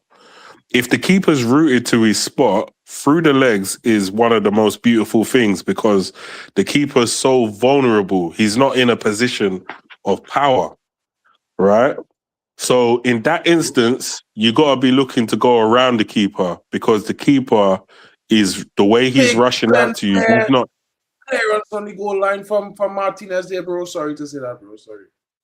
No, that's the action as it stood. That was a very good clearance from Lisha Martinez, who from some section of the fan base in recent weeks he's come under some unnecessary scrutiny, where he's only recently just come back from injury. He's played a handful of 90s. Initially, he was playing like 10 minutes here, 15 minutes there, whatnot. Then maybe playing like maybe just under 40 minutes there. Then he played a few 90s. He had a few 90s under his belt. But along the way, there was no other defenders of that sort of caliber playing next to him. I mean, he was playing next to Aiden Heavens and Lenny Euros and players like that. So at the end of the day, you just got a guy who's just come back from his injury, who hasn't played football for well over 6 months. No preseason, no nada. He's come back from a diabolical injury, and we're talking about that he's not good enough to be a Man United player. It's like, I don't understand some of these brothers sometimes. This guy is literally one of our best defenders. He's one of our leaders. He's a leader without the armband. Well saved. Hold on. Defense still on. Breathe again, bro. Good free kick from Harry Wilson there. Very good free kick from Harry Wilson into the danger area. This is why I say we need to wrap up this game because Fulham are now having their opportunities.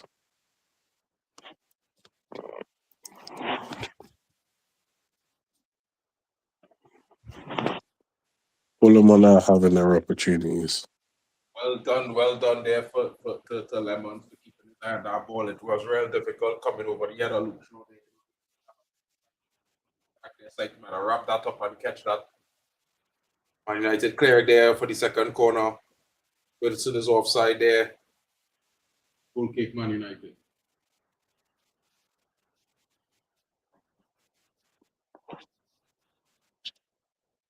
But you're right, you know, bro. Man United need to wrap this game up. We need a second.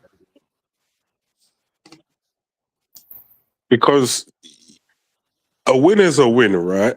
But to a certain extent, if we comfortably beat Fulham, it sends a message to opposition as well.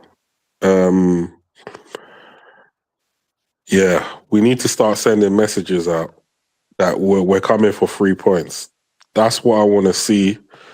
So teams week in, week out, no, okay, cool. Maybe they might be thinking in their heads, do you know what?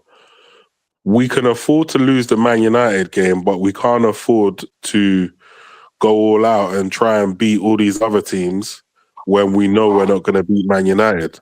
So 100%. I think some of these teams might rethink their strategy in terms of where they're going to drop points. But if they're thinking, nah, let's beat Man United because we can't beat Brentford, nah. We need to change the narrative as a club 100%. and as a team. Yeah. We don't want these teams to look at the calendar and think, yeah, Man United, that's an easy 3 points. We don't want that no more. So 100%. we need to actually just beat Fulham beat Fulham. Is it Tottenham next after this, or who's next? Tottenham is next. Beat Tottenham, pay them back for the Europa League final, and carry on. I think Everton or West Ham, one of them, we need to beat them as well. And then the guy with the guy can cut his afro off, and we can crown Carrick as the man who all on the wing. Bumo. Ahmad looking to make the run. Ahmad cuts back. Finds Cunha. Cunha back out to Menu. Menu back to Dalo. Dalo again. And Bumo now. Bruno. Casse. Shaw.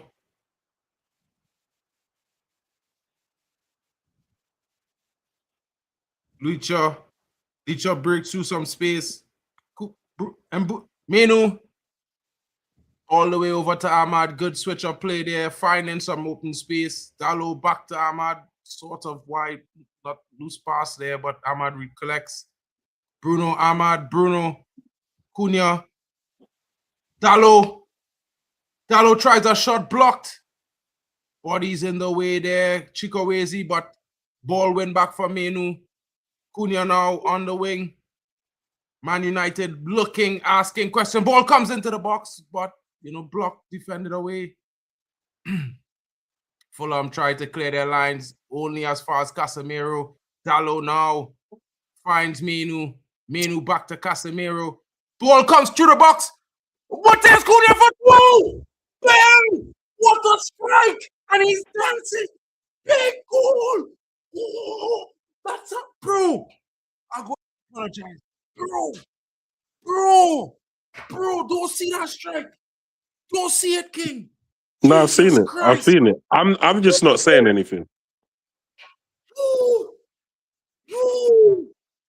Fire. 2-0 Man United. Strike, bro. Well played. Man United. These, by the way, these are the angles that I was talking about before. Wonderful finish from Matthias Cunha there. Ball comes through. Kobe Menu finding Casemiro. Casemiro plays that through pass. Cunha in space, always on side, and it's through the roof. No chance for Bert Leno. Man United 2, Fulham 0. And it's looking like the prediction I told you guys. I told you I wasn't worried. And Jack is saying, Yahoo! Again. Jack, what can I say, bro? That angle was disgusting. That was a disgusting angle to beat the keeper from. That finish was disgusting. Yo, that finish was disgusting, King. And we are Brazilian just magic. talking about it. You're just talking about it. Man United needs to kill this game off. We need a second goal, and the goal comes, and who comes up with it? Cunha again. It's the third time in 3 games he's came up with a goal that separates Man United from the opposition again. Will this be the winner? Hopefully, I think Man United has more in the locker to offer. Comfortable, I say.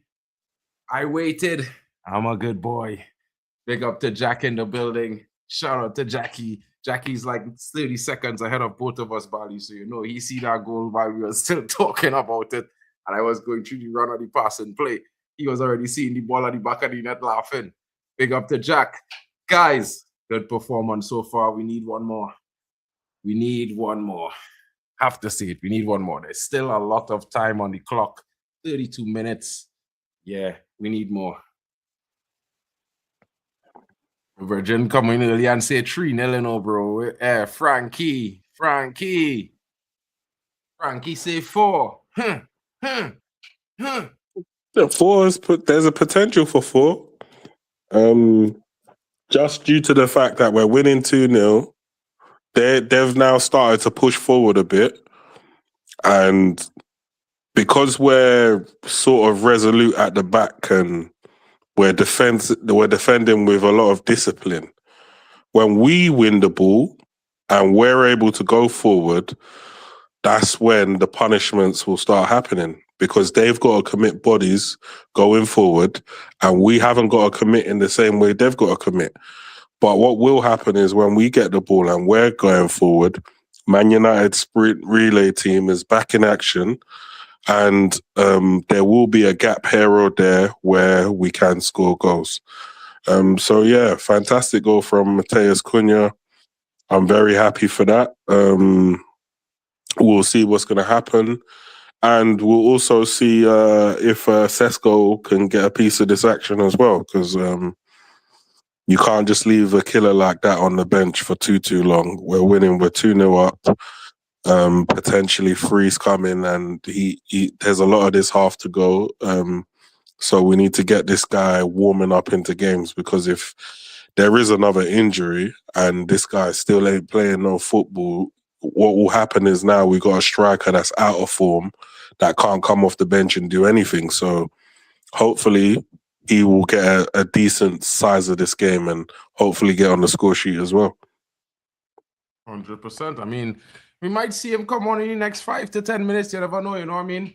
I think maybe Carrick might, give Boomer a rest, or maybe, push Cunha and or something like that. But we'll see what he decides. I think he's been making some good substitutional, good changes in the last 2 games, whether or not, and let's see how it goes. I would certainly have liked Sesko to start this game. I said it before the game began, but at the end of the day, you know what I mean? I think right now, what the manager doing, he creating a certain amount of competitiveness between the team and the starting lineup for places. And maybe Sesko is one of those guys who really had to hold it. Like, he's a young guy coming to the team. He did come for a big transfer of salary and a big transfer fee, And it's one of those things where, like, although that is the case, we could still bet him into the team and take time with him, because he's a Man United player and a player for the future as well at 22 years old.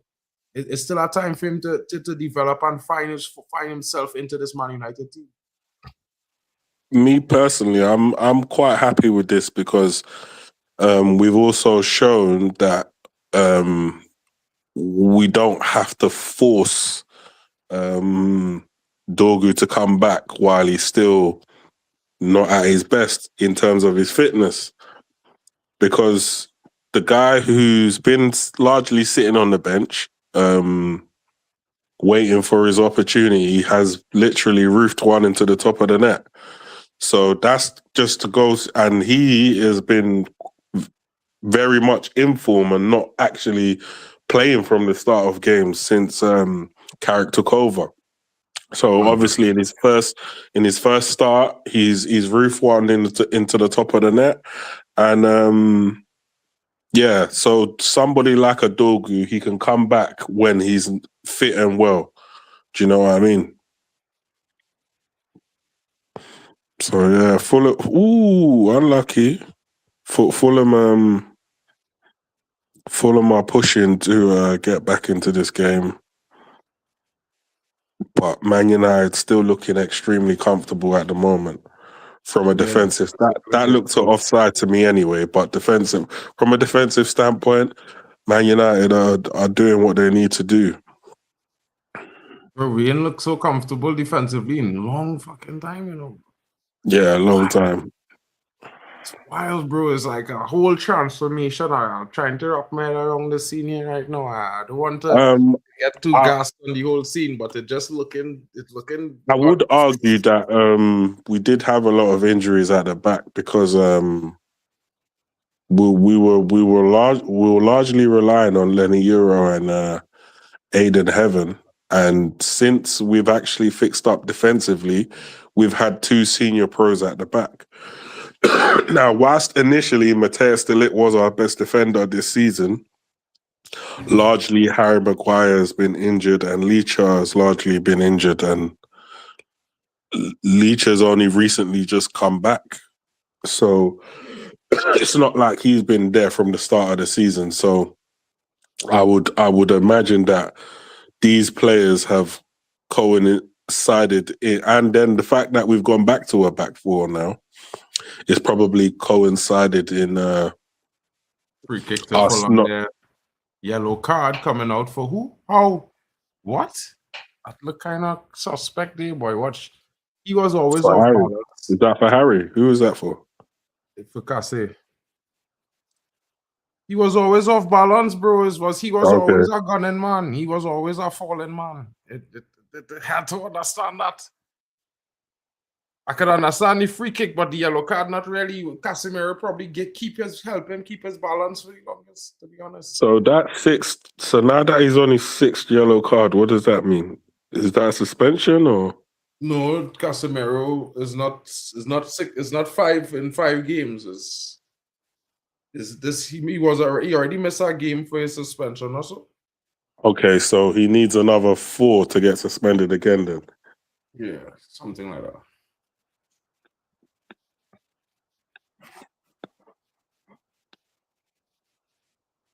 This man is dangerous with the free kicks, and this is what I mean about fucking wrapping games up. He could score from this free kick.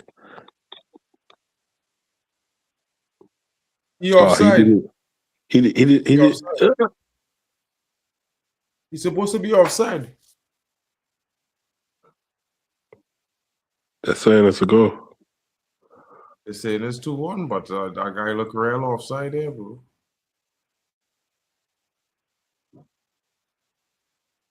The guy who should have been sent off has scored it past us. Watch offside. He offside with his shot.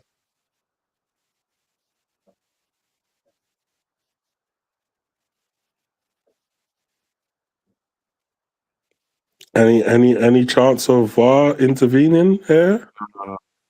It looked like it come off Martinez.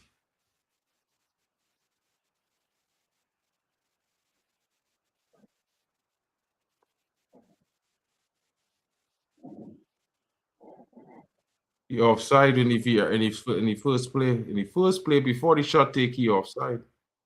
All of them was offside. All 3 of them. Even when Martinez touched it, he was offside, but it's not a touch. Martinez didn't have control.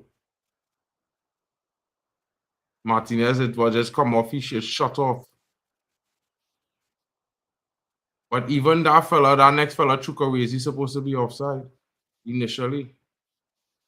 It looking like Chukwueze offside, but it looking like they get the goal.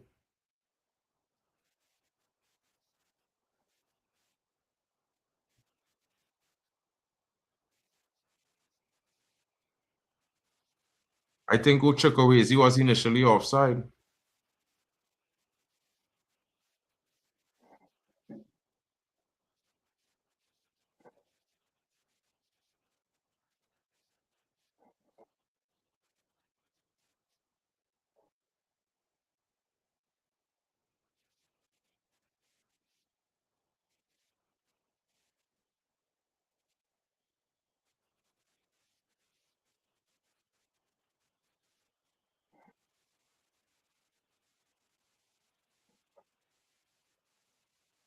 Should be offside. I don't understand. I don't understand why they're messing around for so long. Yeah, I don't understand why they're taking so long, bro. Like, it's wild. Don't they have semi-automatic or offsides in there so they can see? That's what they say when we score against City. You forget semi-auto. They say semi-auto, save you off. Yeah, but again, the semi-automatic, because they did some fraudulent shit in that City game. Bro, if they're being honest, Chukwueze is he offside, bro. I sure. He look offside.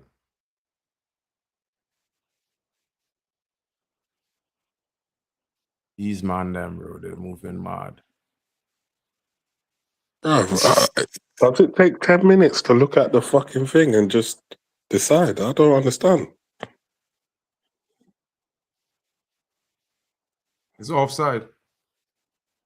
So it's 2-0. Offside, Chukwueze. Telling you, bro, I tell you, I see Chukwueze offside. So anyway you take it, from the ball we hit Martinez, if they rule Chukwueze offside, it all gone. I'm happy that goal didn't stand because one, we would have been on a certain amount of pressure because they would have been closer to drawing the game than losing the game. And two, that could have put elements of doubts in the players' minds. So now they can literally breathe. They can go out there and push for the third goal. Just push for the third goal. I think coming from 3-0 down is near enough impossibility. So yeah, just push for the third goal. Big up like, Tenno. Copy is free. You don't know, bro. What you saying, Bobby? Yeah, we need to push for the third goal. You'll get it. Ahmad still had a score today, I feel.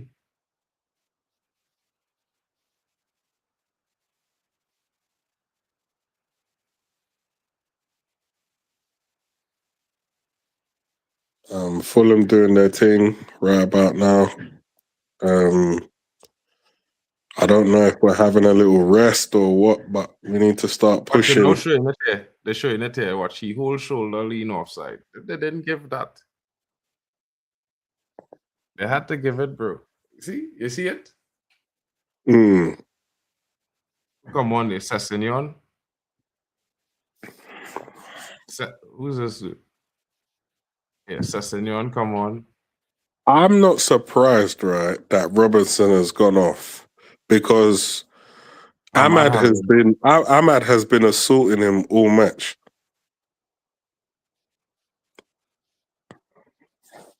Who's this next soldier? Come on, there, bro.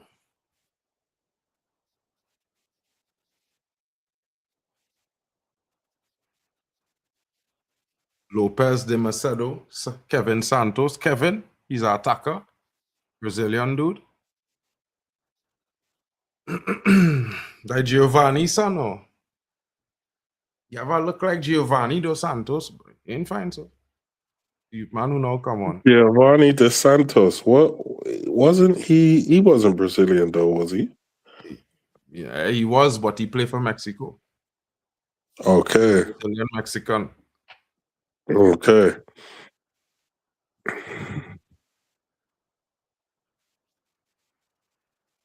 Sure.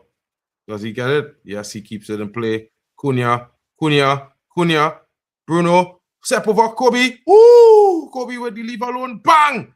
Into the back of the player there. But Luke Shaw keeps it alive. Bruno now looking onto the ball. Plays it back. Oh, Kobe make a man run in with a fake. Yes, like I go and shoot and just stop. Hey, Bruno, killer with them leave alone passes and touches, bro. I know what to say about this brother, bro. Like, you just tell the ball where to go.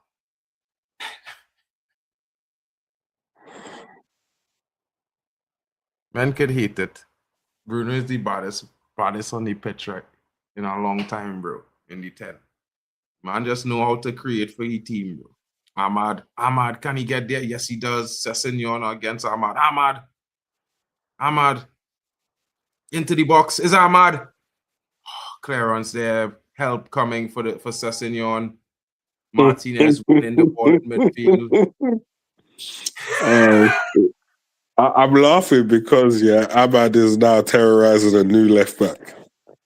Oh, Talo, Ahmad. Goal! Cunha.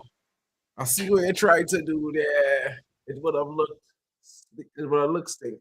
If it didn't get out to go in there, it would have been stink. He tried to just direct it with a loop now to the far corner. But if he had slot it on the ground, I feel like we score for sure too, bro, to be honest. He keeps creeping over to the right-hand side because I feel like he feels like he's confident there. Oh, Cunha coming off. Shocking. Actually shocked. Benjamin Sesko comes in for Matthias Cunha.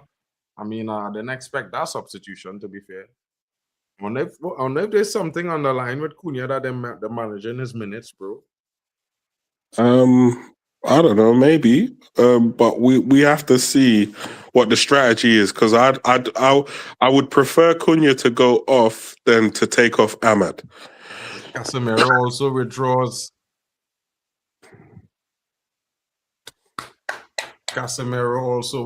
Sesko have a brand new haircut, bro, and I didn't want to say it, but you might see a goal from him today. Ugarte comes in. Right. So I'm just trying to figure out what we're doing or who's going where, because I'm assuming Sesko is going to play up front. So Mbumo, is he going to the left? Maybe. Because I would imagine they're not going to mess around with where Ahmad's playing. Ahmad is on the left. Ahmad is on the right, so Mbumo going to the left. Exactly that. Oh, Sesko! Goal! Woo! Off the post! Off the post, bro! Off the post! Introduction on the century, bro! Off the post, boy! What the fuck? Jeez! Hey! I wanted this man to come on and show us something. You come on with some intended, bro. Yeah, definitely. New haircut, boy. The man say I come in clean. I'll grow my hair back when I start to score. Oh, you know them ones there. You know, bro. You know Carrick and the old boys getting into your head, bro. In the right way. You used to tell men cut the hair and thing. Bro. Before see Ronaldo had that big season he'd take a haircut. You used to how he bangs with the blonde, and he take a haircut, and all you ever seen was black hair, and then when he went on again, the bangs, the blonde eyes come back. The old school back in it, bro. The old school talking to these youths now again, bro. Sesko, bro. And he calling for it, Bro, we go score again. Sesko go score today, bro. That's interesting to see Mbumo on the left. I want to assess how we play from there. Look for them, Ahmad. I'm telling you, Ahmad, even though he hasn't scored yet, Ahmad has been consistently a danger. This season, he level up, bro. How to say it? This season, he take it to the level that everybody was talking about last season. This is the level he had this season, bro. Yeah, he very much affecting games and very much key in good performances.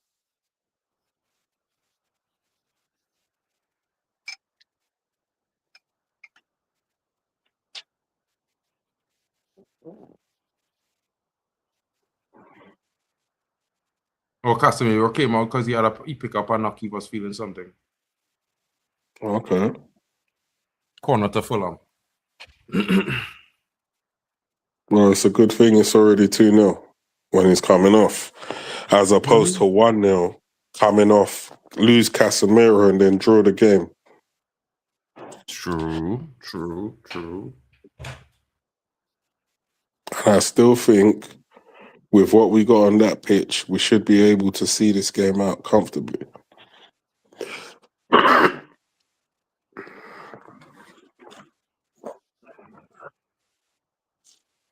Clearance from Man United, punch by Lemons out. Man United, Sesko now. Oh, rise the tackle, referee. Where's the foul?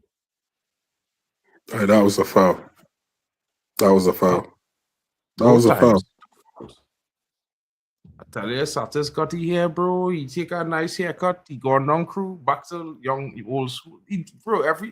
I see he do this at Leipzig and went on our goal scoring run. Not saying it gonna be the same thing, but now he ain't flicking no hair, which is good.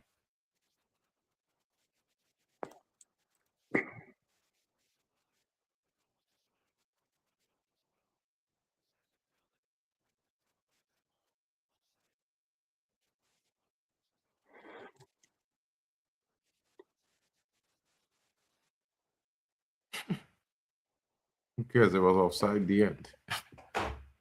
You know what I'm saying?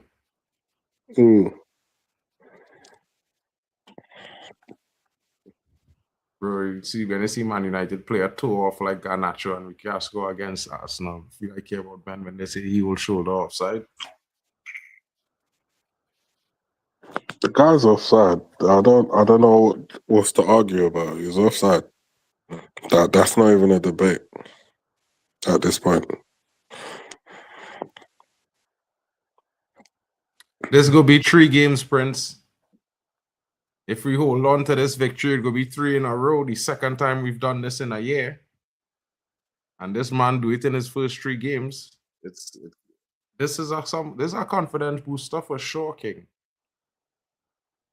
Lots of fans will be talking real greasy right now, bro. And we should have had a penalty.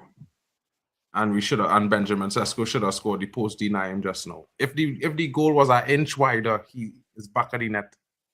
And Harry Maguire's low header as well. I feel like that is something that in another game that might have been a goal as well. So we're doing all right. Sure. And Mbumo, back to Bruno. Oh, keep ball, Martinez. Yes, we like that. We like that, Man United. Back over the top for Luke Shaw. Oh, tough, Lukey. I didn't expect you to get that. I know your foot short. You know your foot short. You know what I'm saying? Small thing. Oh, he's a tall man with short feet. What you said, he's a tall man with short feet. Ooh, Luke Shaw? Luke Shaw is 5'10", bro. Real tall man. Where he's an average height guy with short feet. He's 6 foot. He's 6 foot. Who, Luke Shaw? Yeah, he's 6 foot. No way, bro. I'm plenty taller than Luke Shaw, bro. I see Luke Shaw in real life, bro. I sat up next to him. Check it, bro. He's 6 foot. Oh! Well saved there. Well saved there by Lemens. Jimenez was in, just out eluding Maguire. Good crossing from Smith, from the player there. But if he had headed or volleyed, it might not be a goal, but he gave Lemens time. He stepped back and played down. Corner to Fulham.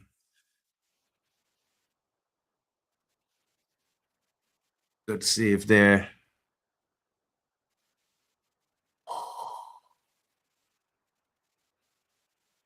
Another corner for Fulham off the feet of Sesko.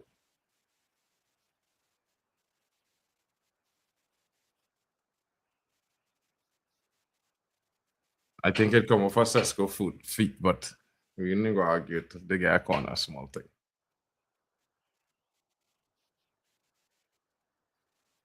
Bruno. Yeah, the sun is quite funny. I don't know why I thought it was 6 foot.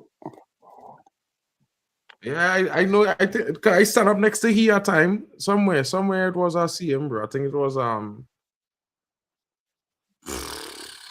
last time I went for a preseason game. Yeah, and I was in I was in the upstairs room because I was sitting down upstairs. I was sitting down in one of the padded seats areas, and I went to the Red Cafe, and yeah, he was there with some other people, and he sat up next to me with some of the fellas and thing, and I was like, bro, how short this man is to me, bro. You know what I mean? But that wasn't what was surprising. I think it was surprising. He have a long upper torso now, so he leg short. It could. I don't know if he's the same height from when he broke his leg. Well saved. Because he had a double break. Yeah, How is that a pen? How that a pen? There's no pen. Nobody touched Raul Jimenez. Nobody touched Raul Jimenez, bro. How is that a pen? How that is a pen? That ref moving mad. Nobody touch him, bro. Like, everyone's confused. Wait, hold on. What's this? Bro, Maguire take the ball. Maguire take the ball. And jump over him. That is not a pen. That is not a pen. He stepped on Maguire. Maguire get the ball. Yeah, when he jumped up, he stepped on him. He stepped on Maguire. That's not a pen. Wait, are they not checking this? I don't know. Wait, hold on. Are they not gonna check this first? They have to check this. So why is man just placing it on the spot without the check? Wait, they're saying check? Wait, what? No check? No, this is a violation. This is a violation. This is a violation. Come on, man. Save this shit, bro. Why didn't they have the same energy for the first penalty? I don't know. Come on, man. Come on. Use it.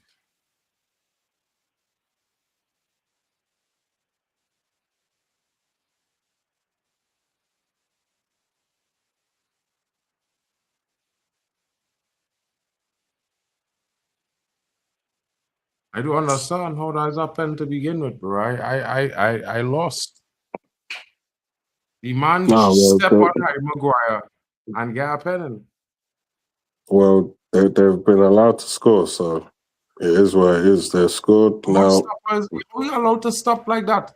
He stopped about 3 times. He never kept up no momentum, bro. He kept stopping. He stopped.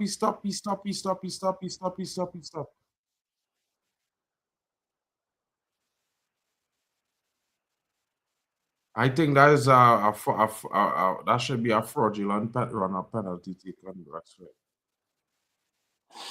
It is what it is. Obviously Gallo now they've scored.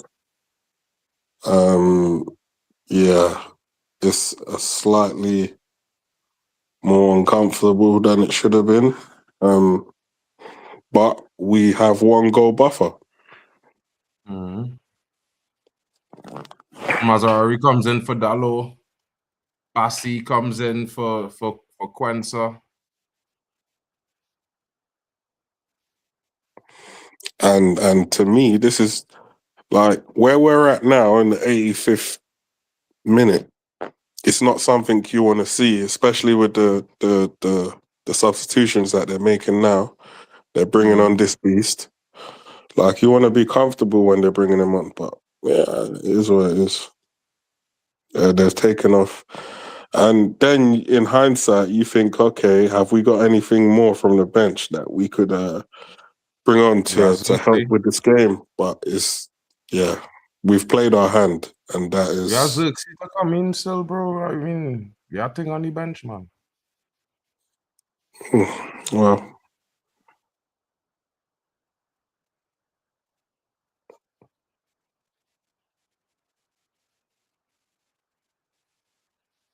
I don't know how that's a penalty, bro. I still lost, bro. Like, Harry Maguire and him tackle the man, bro. It's wild.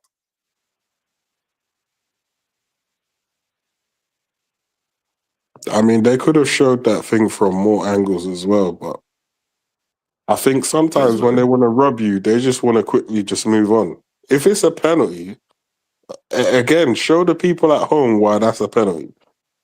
Now, do you get what I mean? Yeah, bro. make it so that you're doing your due diligence, not that the referee awards a penalty and you just put the ball on the spot and you take the penalty as quick as. Can't we at least see if that's a penalty or not? Like, the players did protest. It's not like the players wanted to just move on. You give a man a yellow card, the man's arguing as to how, like, and you just cool, take the penalty, done, go, move on. Is that it? Exactly.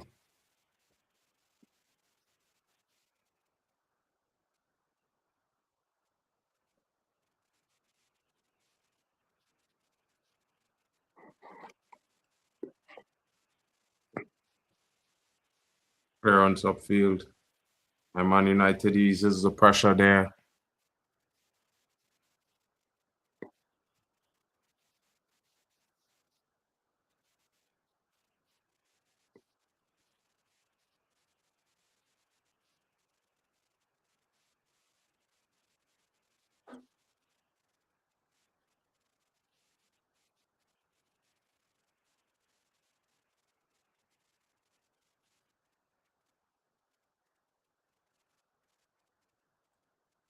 We just need to keep going. And just play. I feel like the players have, I don't know, maybe they've retreated into their shell a little bit after that goal.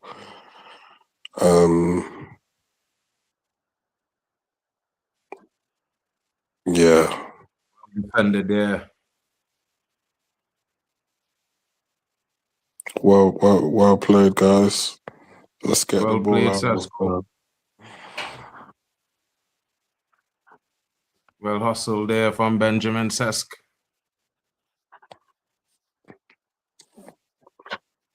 Leave the pressure off the team there without turn and winning that throw in there.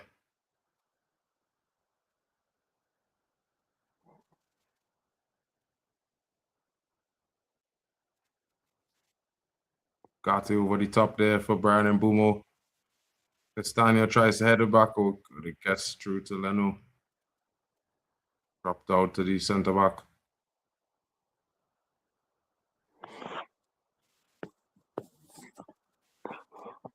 It wasn't necessarily a bad idea to try and play towards Mbumo. I just think the accuracy of the pass weren't the greatest.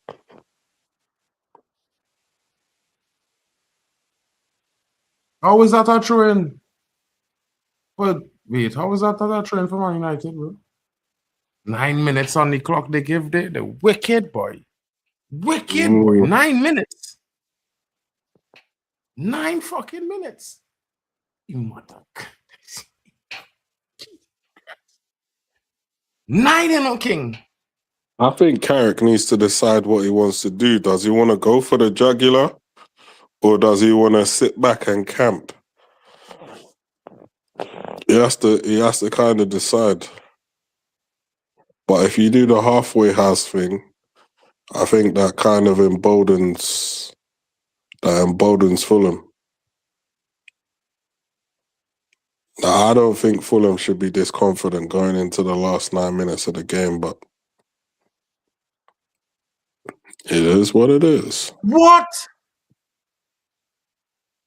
That man, it's an equalizer there, bro. That Kevin dude now score a fucking equalizer there, bro. Yeah, I just see the goal. Top bins sliding into the corner. We draw in with so many minutes to go. And this is what I mean about comfortably beating a team. Bro, that penalty too. That penalty, bro, that penalty cut that game momentum a kind of way, bro. Yeah, but it is what it is at the end of the day. I think for me, this is like I said, like I'm not looking at the Arsenals and the Man Cities. I'm looking at what we do against teams like this, especially at home.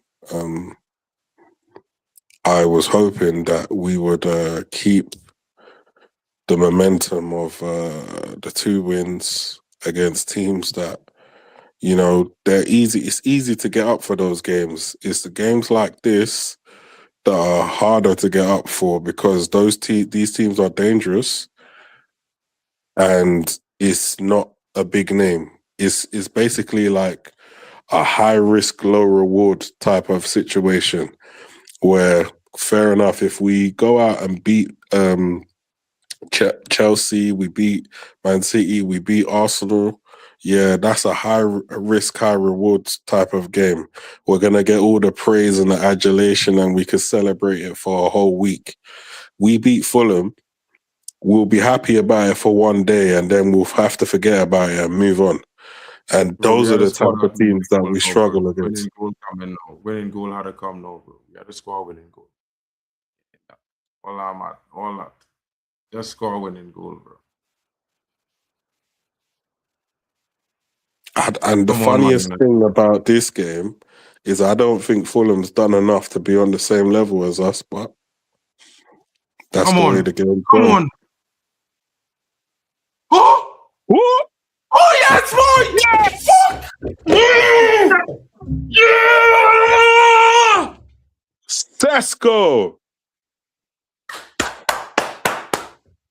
Boom! Yes, Michael fucking Carrick. Yes. Bro, at home, boy. Boy, at home, boy. That goal for Sesko, they big. Big. Back. This season here, killer. Kill my goal. My dog score. Yeah. Guys, it is. Fulham done they. Watch their faces. They're done. Bruno, boy. Boy, man, them is disrespect he too much, boy. Man, disrespect for Bruno is, bro. Watch out that Bruno now, bro. Watch out that pass from Bruno now, boy. Watch out that pass from Bruno now, boy.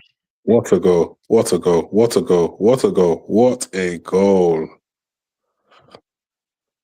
Big up Sesko with that top bins. Top Big up bins. He said, you Sesko. could play top bins. I could play top bins too. Used the defender to curl it round him to find the top bins. That's beautiful. See what that goal mean to them men right now, bro. That's beautiful. That is beautiful. Man on the bench was coasting, no. The three men who had the first half pumping, Dalo, Kassé, and Cunha on the bench was coasting when that second goal went in. Now they're back. It's like, yeah, okay.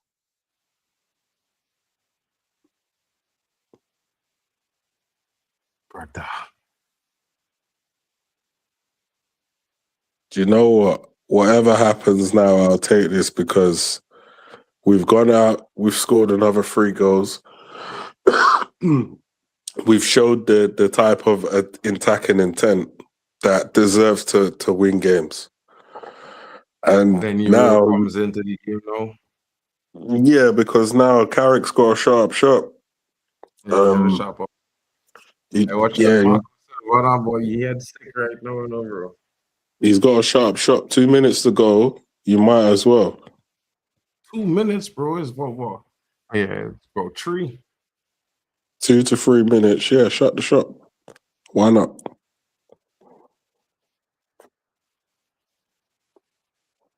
What's left to be added on, man? Still talking about left to be added on, yes?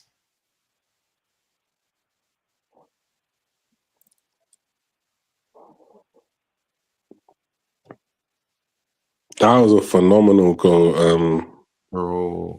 That Fulham scored, by the way. So that kind of, I'm glad, that they didn't see that and let their heads drop. And then obviously the goal from Sesko was because when the ball came to him, his first touch took the ball behind him, and then he sort of turned to use the defender, curled the ball around the keeper, which actually gave the keeper no chance. It was a fantastic goal. So yeah, we definitely do deserve the victory. We deserve it. So we just got to hold on. We just got to hold on. Bro, I wouldn't lie to tell you, bro. I just glad my dog score. Mean lying to tell you. I want this brother to get into his monster mentality where he start to play that freeze type of football he was playing when he was at Leipzig, scoring goals for fun. Yeah. Because he's a man has real ability. And you see, when he's confident and he's shooting from outside, King, it could be a next element to United dynamism in attack, bro. A long ranger from Cesc. Well tackled there, bro. Well tackled there. Well won back. Now Ahmad, take him to the run. Take him to the byline. Take him down to the line. Boom. Drag him. He used his body weight on him. He used his body weight. Yeah, Ahmad should have known that's what was coming next. If you're not gonna burst past him, then you got to think about getting rid of that ball because the body's coming next. Well blocked there by Martinez. Yeah, like I don't think. Yeah, going back to what I was saying before, I don't think he's actually got the respect that he deserves. Licha Martinez, this guy's bloody solid player.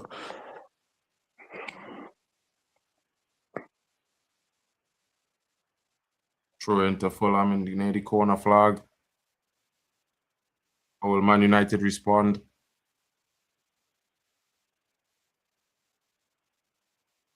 Clearance from Bruno Fernandes, just enough to give United some respite.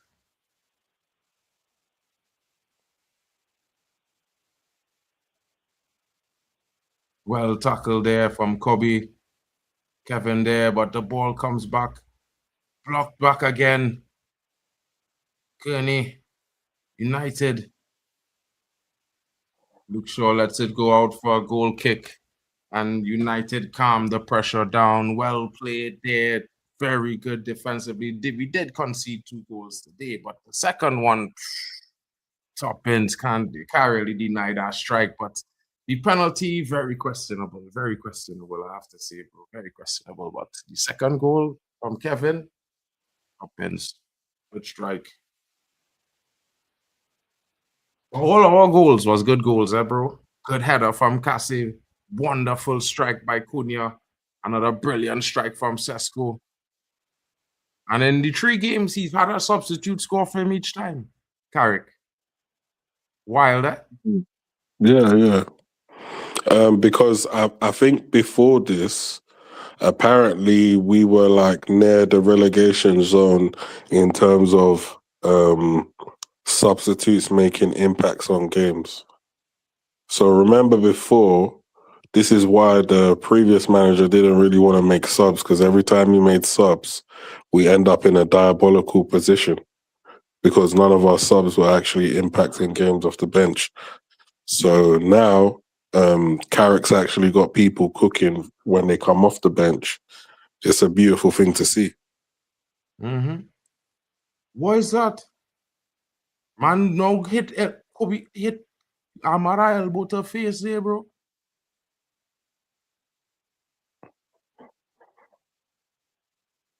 You got to look into snake, man. They couple with the do Amara, quick. I mean, how many more minutes does this ref want to add on to this game? Like, I don't know. We've already played them 9 minutes. You already played 9, bro. It's already 10 minutes on the clock plus. 11 minutes plus, bro, going. Clearance from Martinez there. Fuck this ref, bruv. He's trying to fucking get Fulham back into this game. Martinez saying not today, bro.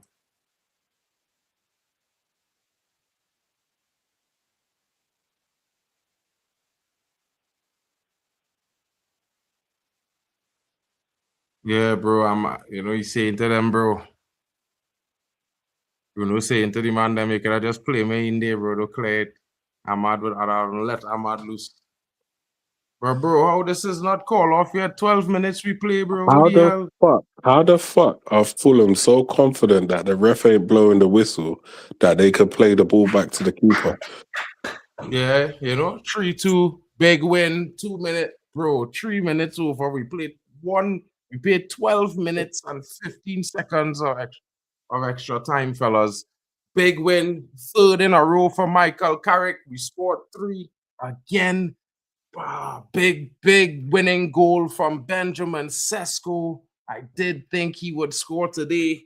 You know, I was shocked Ahmad didn't get himself on the score sheet, but another very key performance from Ahmad today. Oh my goodness. Tyus Cunha's goal was very tasty, guys. I have to say, it looked delicious. You know what I mean? This guy is certainly starting to show what Bali Tech has been talking about before he came here in the summer. It's looking long for me, folks. It's looking long, but I'm not mad at it. Not mad at it at all. You know what I mean? Wow, another win, and we're rolling into third. We're in fourth place. I mean, getting over the top excited. We're talking about third. We're in fourth, fellas. 41 points. Man United sit in fourth. The table doesn't lie. You know what I mean? The table doesn't lie, folks. See things like this now. Obviously Villa it's looking like Villa are going to drop points today against Brentford. So we want to be looking at where Villa's sitting, and we want to be pushing towards Villa. Once we get past Villa, we want to start looking at Man City, and if we or City or Arsenal, maybe we could do some disruption there. And if we can get past them, then regardless of wherever we end up finishing within that sort of area, then at least we done the best that we could. And that's what I'm talking about. Just focus on winning your games so that when your rivals around you drop points, we're there to capitalize. Whereas before, many opportunities to capitalize on drop points, but what we was doing and what the other teams in the league was doing was we were fighting to stay in the same area of the field. So Villa has lost 1-0. Happy days. Obviously, Unai Emery is probably pissed, but Carrick has gained his 3 points. And we just carry on because Liverpool won, Chelsea won. So that pack, that underlying pack, they're putting in some work to push towards that area of the field. And as long as Chelsea and Liverpool keep winning, we got to keep winning too. We can't just watch these brothers win and forget that we've got jobs to do. So thank God we won today. Thank God we got the 3 points. Now we have to start looking. We can't even, I'm happy about this victory, but now we've got to start focusing on Tottenham. Because now Tottenham is a potential banana skin. And we just need to beat Tottenham. There's no excuses. We need to beat them. Currently, as you can see, the table to your left reads Arsenal, top of the league after 24 games, 53 points. Currently, Man City, 46 points, 5 points ahead of Man United, tied on points with Aston Villa, better goal difference. Though Man United closed the gap between second and third dramatically, only 5 points behind. As you say, Villa has dropped points today, which means in the next game, Man United facing Spurs win, Man United winning, Villa losing means that we will be within a point or 2 points of Villa, which is just a game, and Villa would be our third game after we play Spurs. It could get very interesting. That could be the day Man United overtakes Villa. Might be interesting. 41 points, 1 point above Chelsea, 2 points above Liverpool. This takes us to 5 points clear of of Brentford in 7th place. Fulham drops down to 8th on 34 points, tied with Everton, who just rose above Newcastle, who falls into 10th. It's interesting, guys. The league is very competitive this season.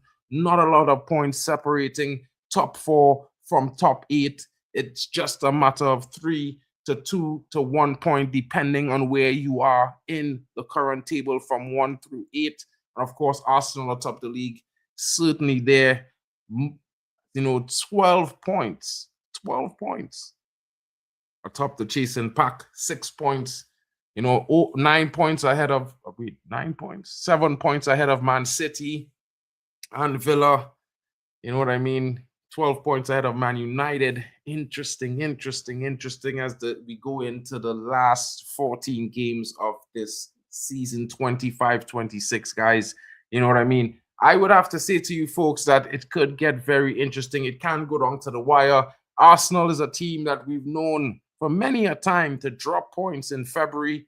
It is the 1st of February. What will the results be? Will they see that drop in points? Will Man City also drop points? They also have some interesting matches coming up. Aston Villa dropping points today, losing 1-0.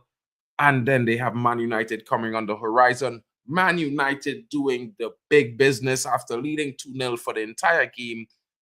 Suffered a penalty and a worldie for an equalizer from Kevin. But big Benny Sesko comes in with the winner. Guys, I can't tell you how excited I am. Great result. Exactly. Irish Pateria is one of those results that says, we did have a strong performance, very good defensively. Of course, you can't say we did, lack some concentration towards the end. Fulham gaining confidence, not something you want to see. But I mean to say, guys, we did hold strong, hold firm, and find ourselves with 3 points. And we always looked like we had a goal in us, to be fair, guys. That was that period of a 10-minute period where Fulham certainly, got their hands or grip into the game. Yeah, I mean, not the best, but I would say overall, Man United really had a good performance today. A strong performance, to be fair. I think the result is more than deserved. We should have probably won this game 4 or 5-2. We should have had a penalty, and of course, Quensa should have been sent off in the first 5 minutes of the game for his foul on Mbrumo. Was reckless, more or less rash, and it wasn't. And the referee did not do his job, I think. But what can we say? 3 points. We'll see what PL champs. Why not?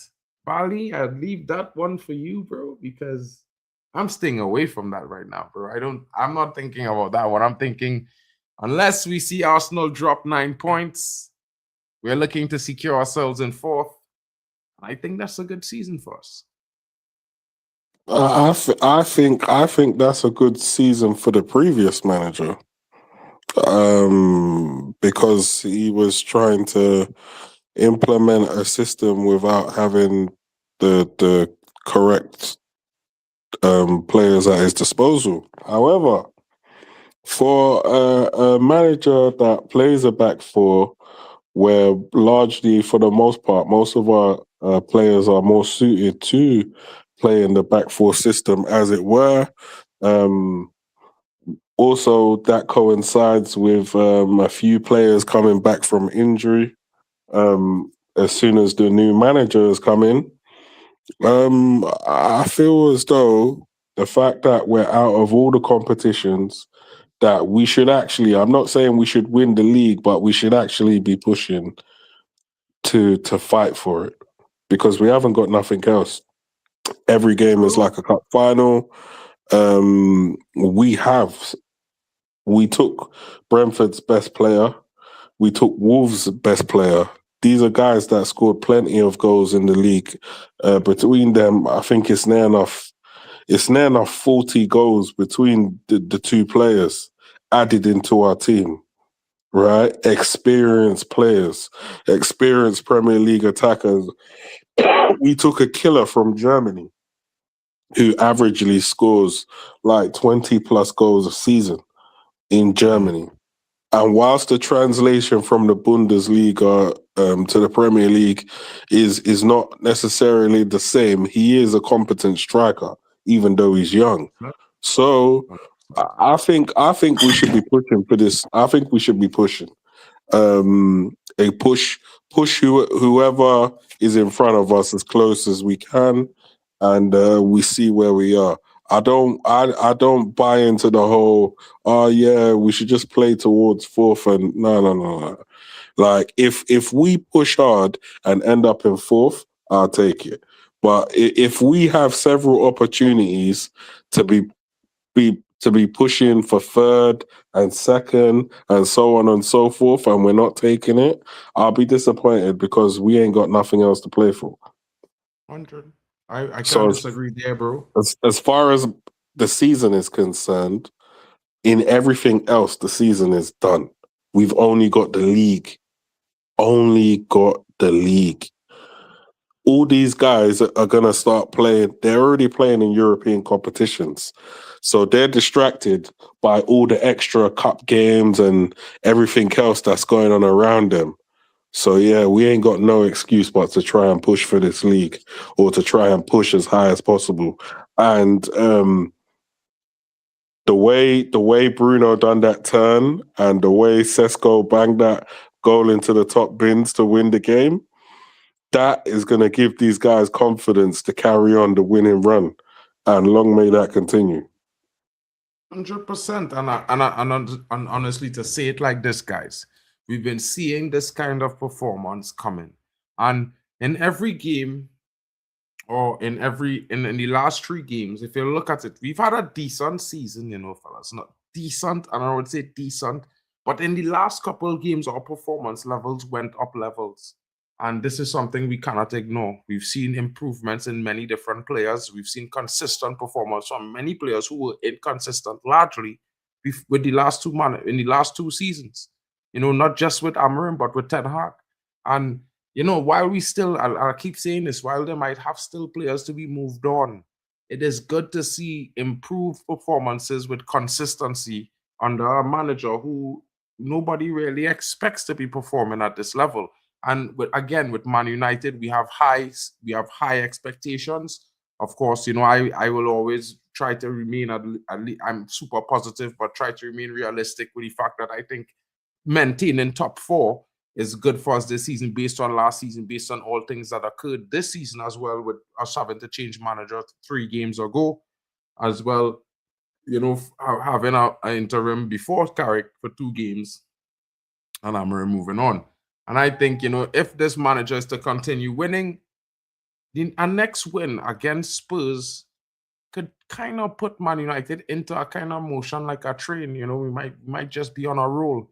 And if 4 wins turn into 10, it could get very interesting because that would be 30 unanswered points. And I'm not too sure if the teams above us will maintain consistent winning. I mean, it's Arsenal and Man City, but they have dropped points largely to competing against each other, and as well as 1 or 2 bogey teams that they have. And of course, we know Arsenal has to face Tottenham coming up. Man City has Liverpool. Aston Villa has both teams coming up as well. So there are instances and opportunities where these teams can still drop points and Man United can gain a foothold. Now, trying to win the league this season, I hear it. But let's see after the next 5 games where we land, because this is a difficult run for all teams. And, maybe I'll just put this up there and so we all could have a kind of understanding on what it might look like, because realistically, if we look at it from the next 5 games for each team, let me say, let's pull up Man City. You know what I mean? Let's see the next 5 teams for all the teams above us, because I think this makes it very interesting. Let's check out Arsenal, because we all want to know what's going on with Arsenal. Arsenal next couple of games will be very interesting. We've seen that they destroyed Leeds, but that was bound to happen as well. This thing.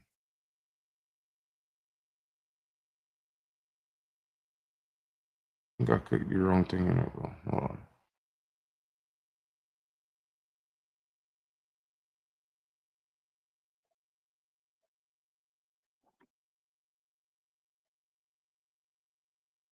Normally, it's easy to click on the team and find the home and away fixtures when you get them,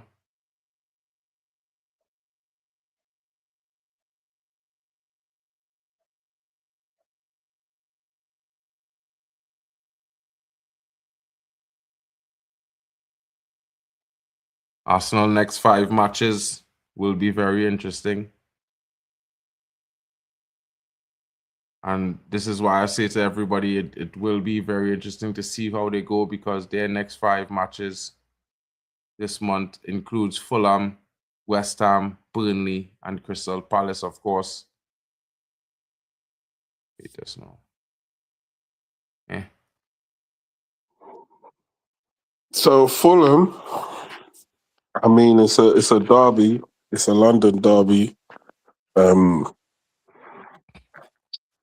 That could be a potential dropping of the points because even though we were, for the large parts of the game, we were quite comfortable. I think they did a good job in making the game more uncomfortable towards the end of the match. So even though I don't really feel like they deserved the penalty, they done their thing. I mean, it's interesting. I don't know. Sometimes this website shit not working well enough, bro. Like, it is be doing some madness sometimes, bro. Like, it's saying no matches. All right, so the next games is Sunderland, Brentford, and Spurs. So in their next 3 games, you know what I mean, they could struggle against Brentford. It's not likely, but Spurs is you know that North London derby. It might get interesting to see what the results say in those games. In that game, you know, maybe they drop points there. If we look at March, they also have. Oh man, this shit. You see the same thing I see in here? This shit not changing, bro. I don't know why you're doing this shit. You know What I mean? website are you using? PremierLeague.com, bro. But look, when I changed to May, it not changing June. No matches. Fulham, Burnley, Arsenal. But keep changing it, like, you know, see it moving mad, moving kind of mad. They did beat Leeds, but the next 3 games will be interesting, and the games after that they have Chelsea. Look at now working properly. They have Chelsea, Brighton, Everton, and Wolves. Now, Chelsea, I would say Brighton and Everton would be an interesting week, interesting 3 games back to back for Arsenal. This is where I think we will see if they win those 3 games, they probably will go on to win the league. If they drop points to Chelsea and maybe Brighton, it could be long for Arsenal in this title chase. And I just they could drop like a couple of points here or there through this month, next month, the month after, and it can still result in the same thing, not winning the league. 100%. They only need to drop a couple of points every month or so. And as long as the teams behind them still keep winning, you know, me personally, I can't see them winning the league unless they step up in their quality. Like Leeds, they beat Leeds, but historically, you know, they beat Leeds comfortably most of the time. And I think they just done what they've done to a lot of teams, which is they beat them on the set plays. Like, not every team you're going to beat with that stuff. Sometimes you're going to try a set play, it's not going to come off, and then you're going to, or maybe you've only got 1 or 2 set plays goals in you. But if the opposition score 2 goals and you've only got 2 set play goals in you, then that's it. Because you ain't scoring from open play, really. Do you know what I mean? So that's where the points are going to get dropped because of the over-reliance on a party trick, you know? Yeah. If you look at this interesting situation going on here with Man City, bro. Man City game today is against Spurs. Of course, you know, maybe we'll reconvene and do a little bit of a watch for that in half an hour. I think that game, no, that game it's live in 10 minutes. That would be a test for City, because if City win that game, remember, City historically, especially in recent years, Spurs has been their bogey team. That's when Spurs usually come alive, when they're facing City. So if Man City beat Spurs comfortably, what does that tell you? That tells you that they're genuinely fighting for this title. That tells you that they've clicked and they're coming into gear. And I think their form is only been recently better because of the signing of Mark Gahey. Mark Gahey is playing at the back like he's been playing there for years. And that was his first game in the last game that just went. You know what's interesting though, is that they have Semenyo is scoring for them. He's scored his third goal for them in as many games. So, yeah, these men are doing their thing.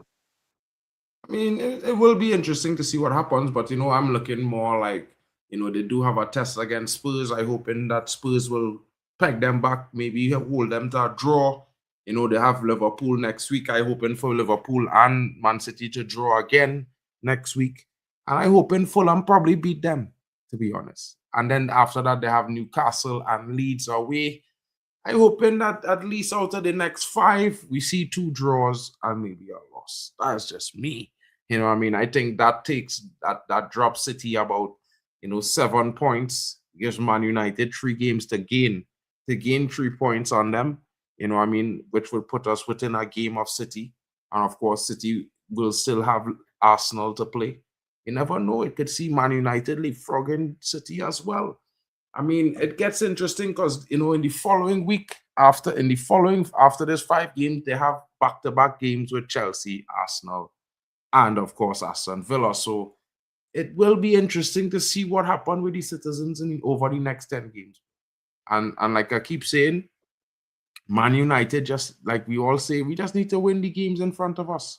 As long as we could win the games in front of us, it makes it very interesting, and it keeps our position ever changing and ever moving forward, because realistically, we're not competing for the league, but we just win it. But we are competing every team that we play against, 1 game at a time. I think it might mean the same thing as possibly trying to shoot the moon and win the league this season coming from behind. But in reality, where we at is we take games 1 game at a time, and we do our best to get as much points as possible. Do you remember when Ollie went on a run of winning games, and then they gave him the contract and they turned him into the manager, and then towards that run after the contract, he wasn't playing so well as coach? I don't want us to say that we're looking for a manager, you're interim.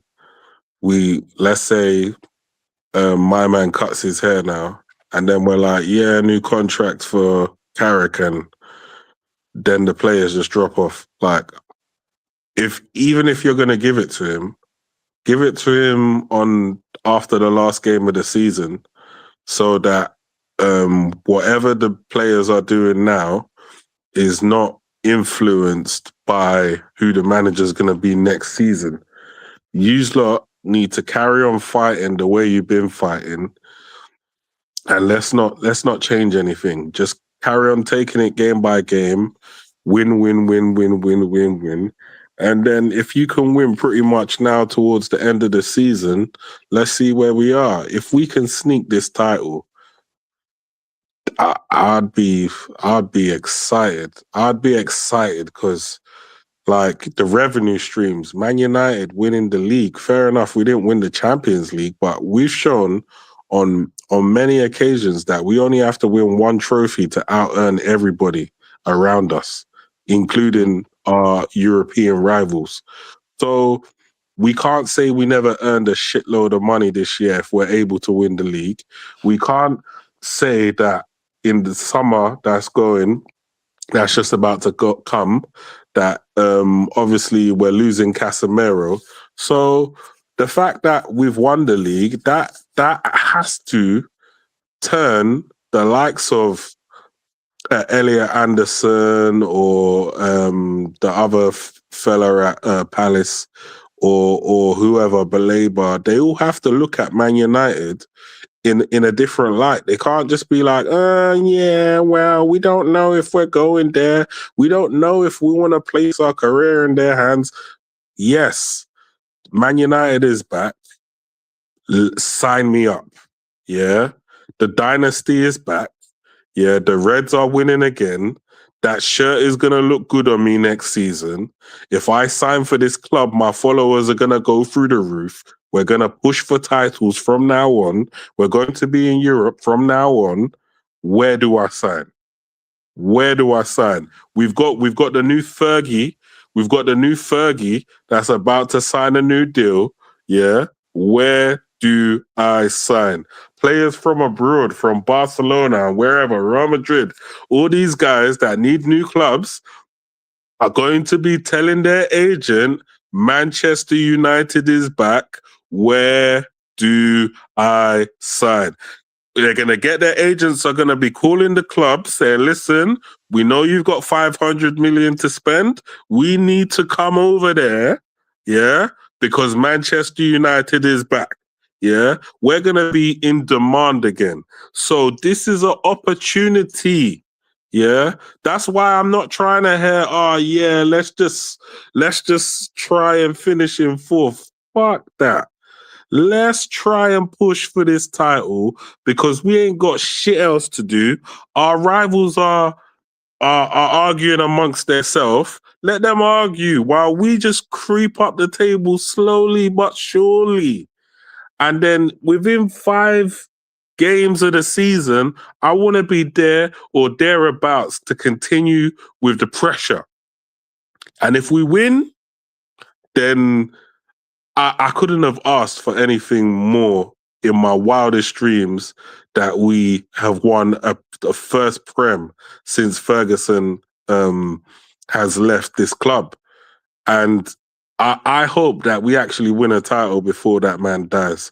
That we show that, you know, all of the years where we was trying to figure out how to fix the club, that it weren't all in vain, you know, because we've gone from trying to be shirt sellers to oh yeah, okay, we don't really care about competing, let's just get top 4, to oh okay, well, we didn't get into the Champions League this year, so now we're going to throw a bag of money at the problem and sign a whole load of shirt sellers and then see what we're going to do then. So it's like, at least with no competitions and just the league to play for, at least fight for that league, because that Arsenal team is shit. That Arsenal team is but fucking they are shit, top bro. the league by 12 They're points. Bro. they're on top, but they're shit. To put it now to fight. I mean, you gotta hope for some good results to favor. So in that regards, yeah, I hear that. We could definitely try and you know, if we win the games in front of us, bro, like, realistically, that means that we keep winning. Next year we're on 10 wins. That is 30 points. We 30 points closer.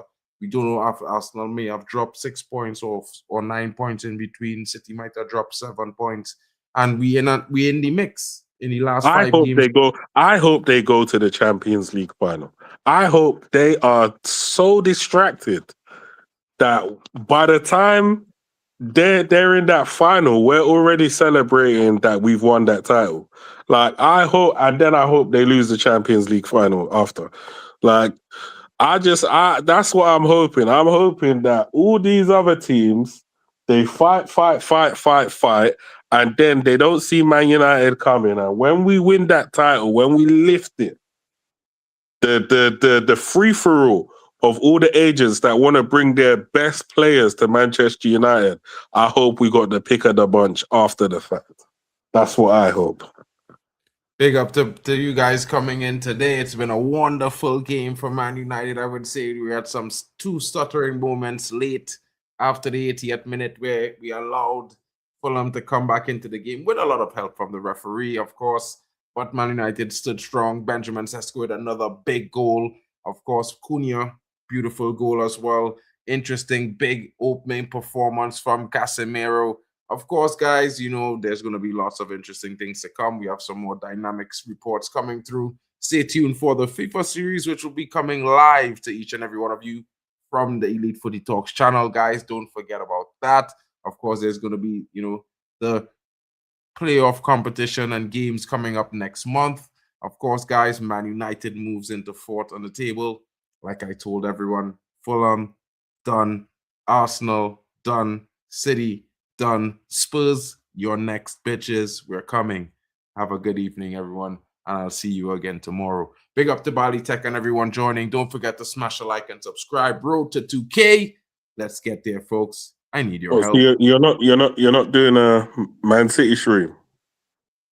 I had to check and see, bro, because I had to run out the road and come back. So that's what I was going to say half an hour now, but I'll check and see and I'll let you know and I'll message you. All right, cool. Big up.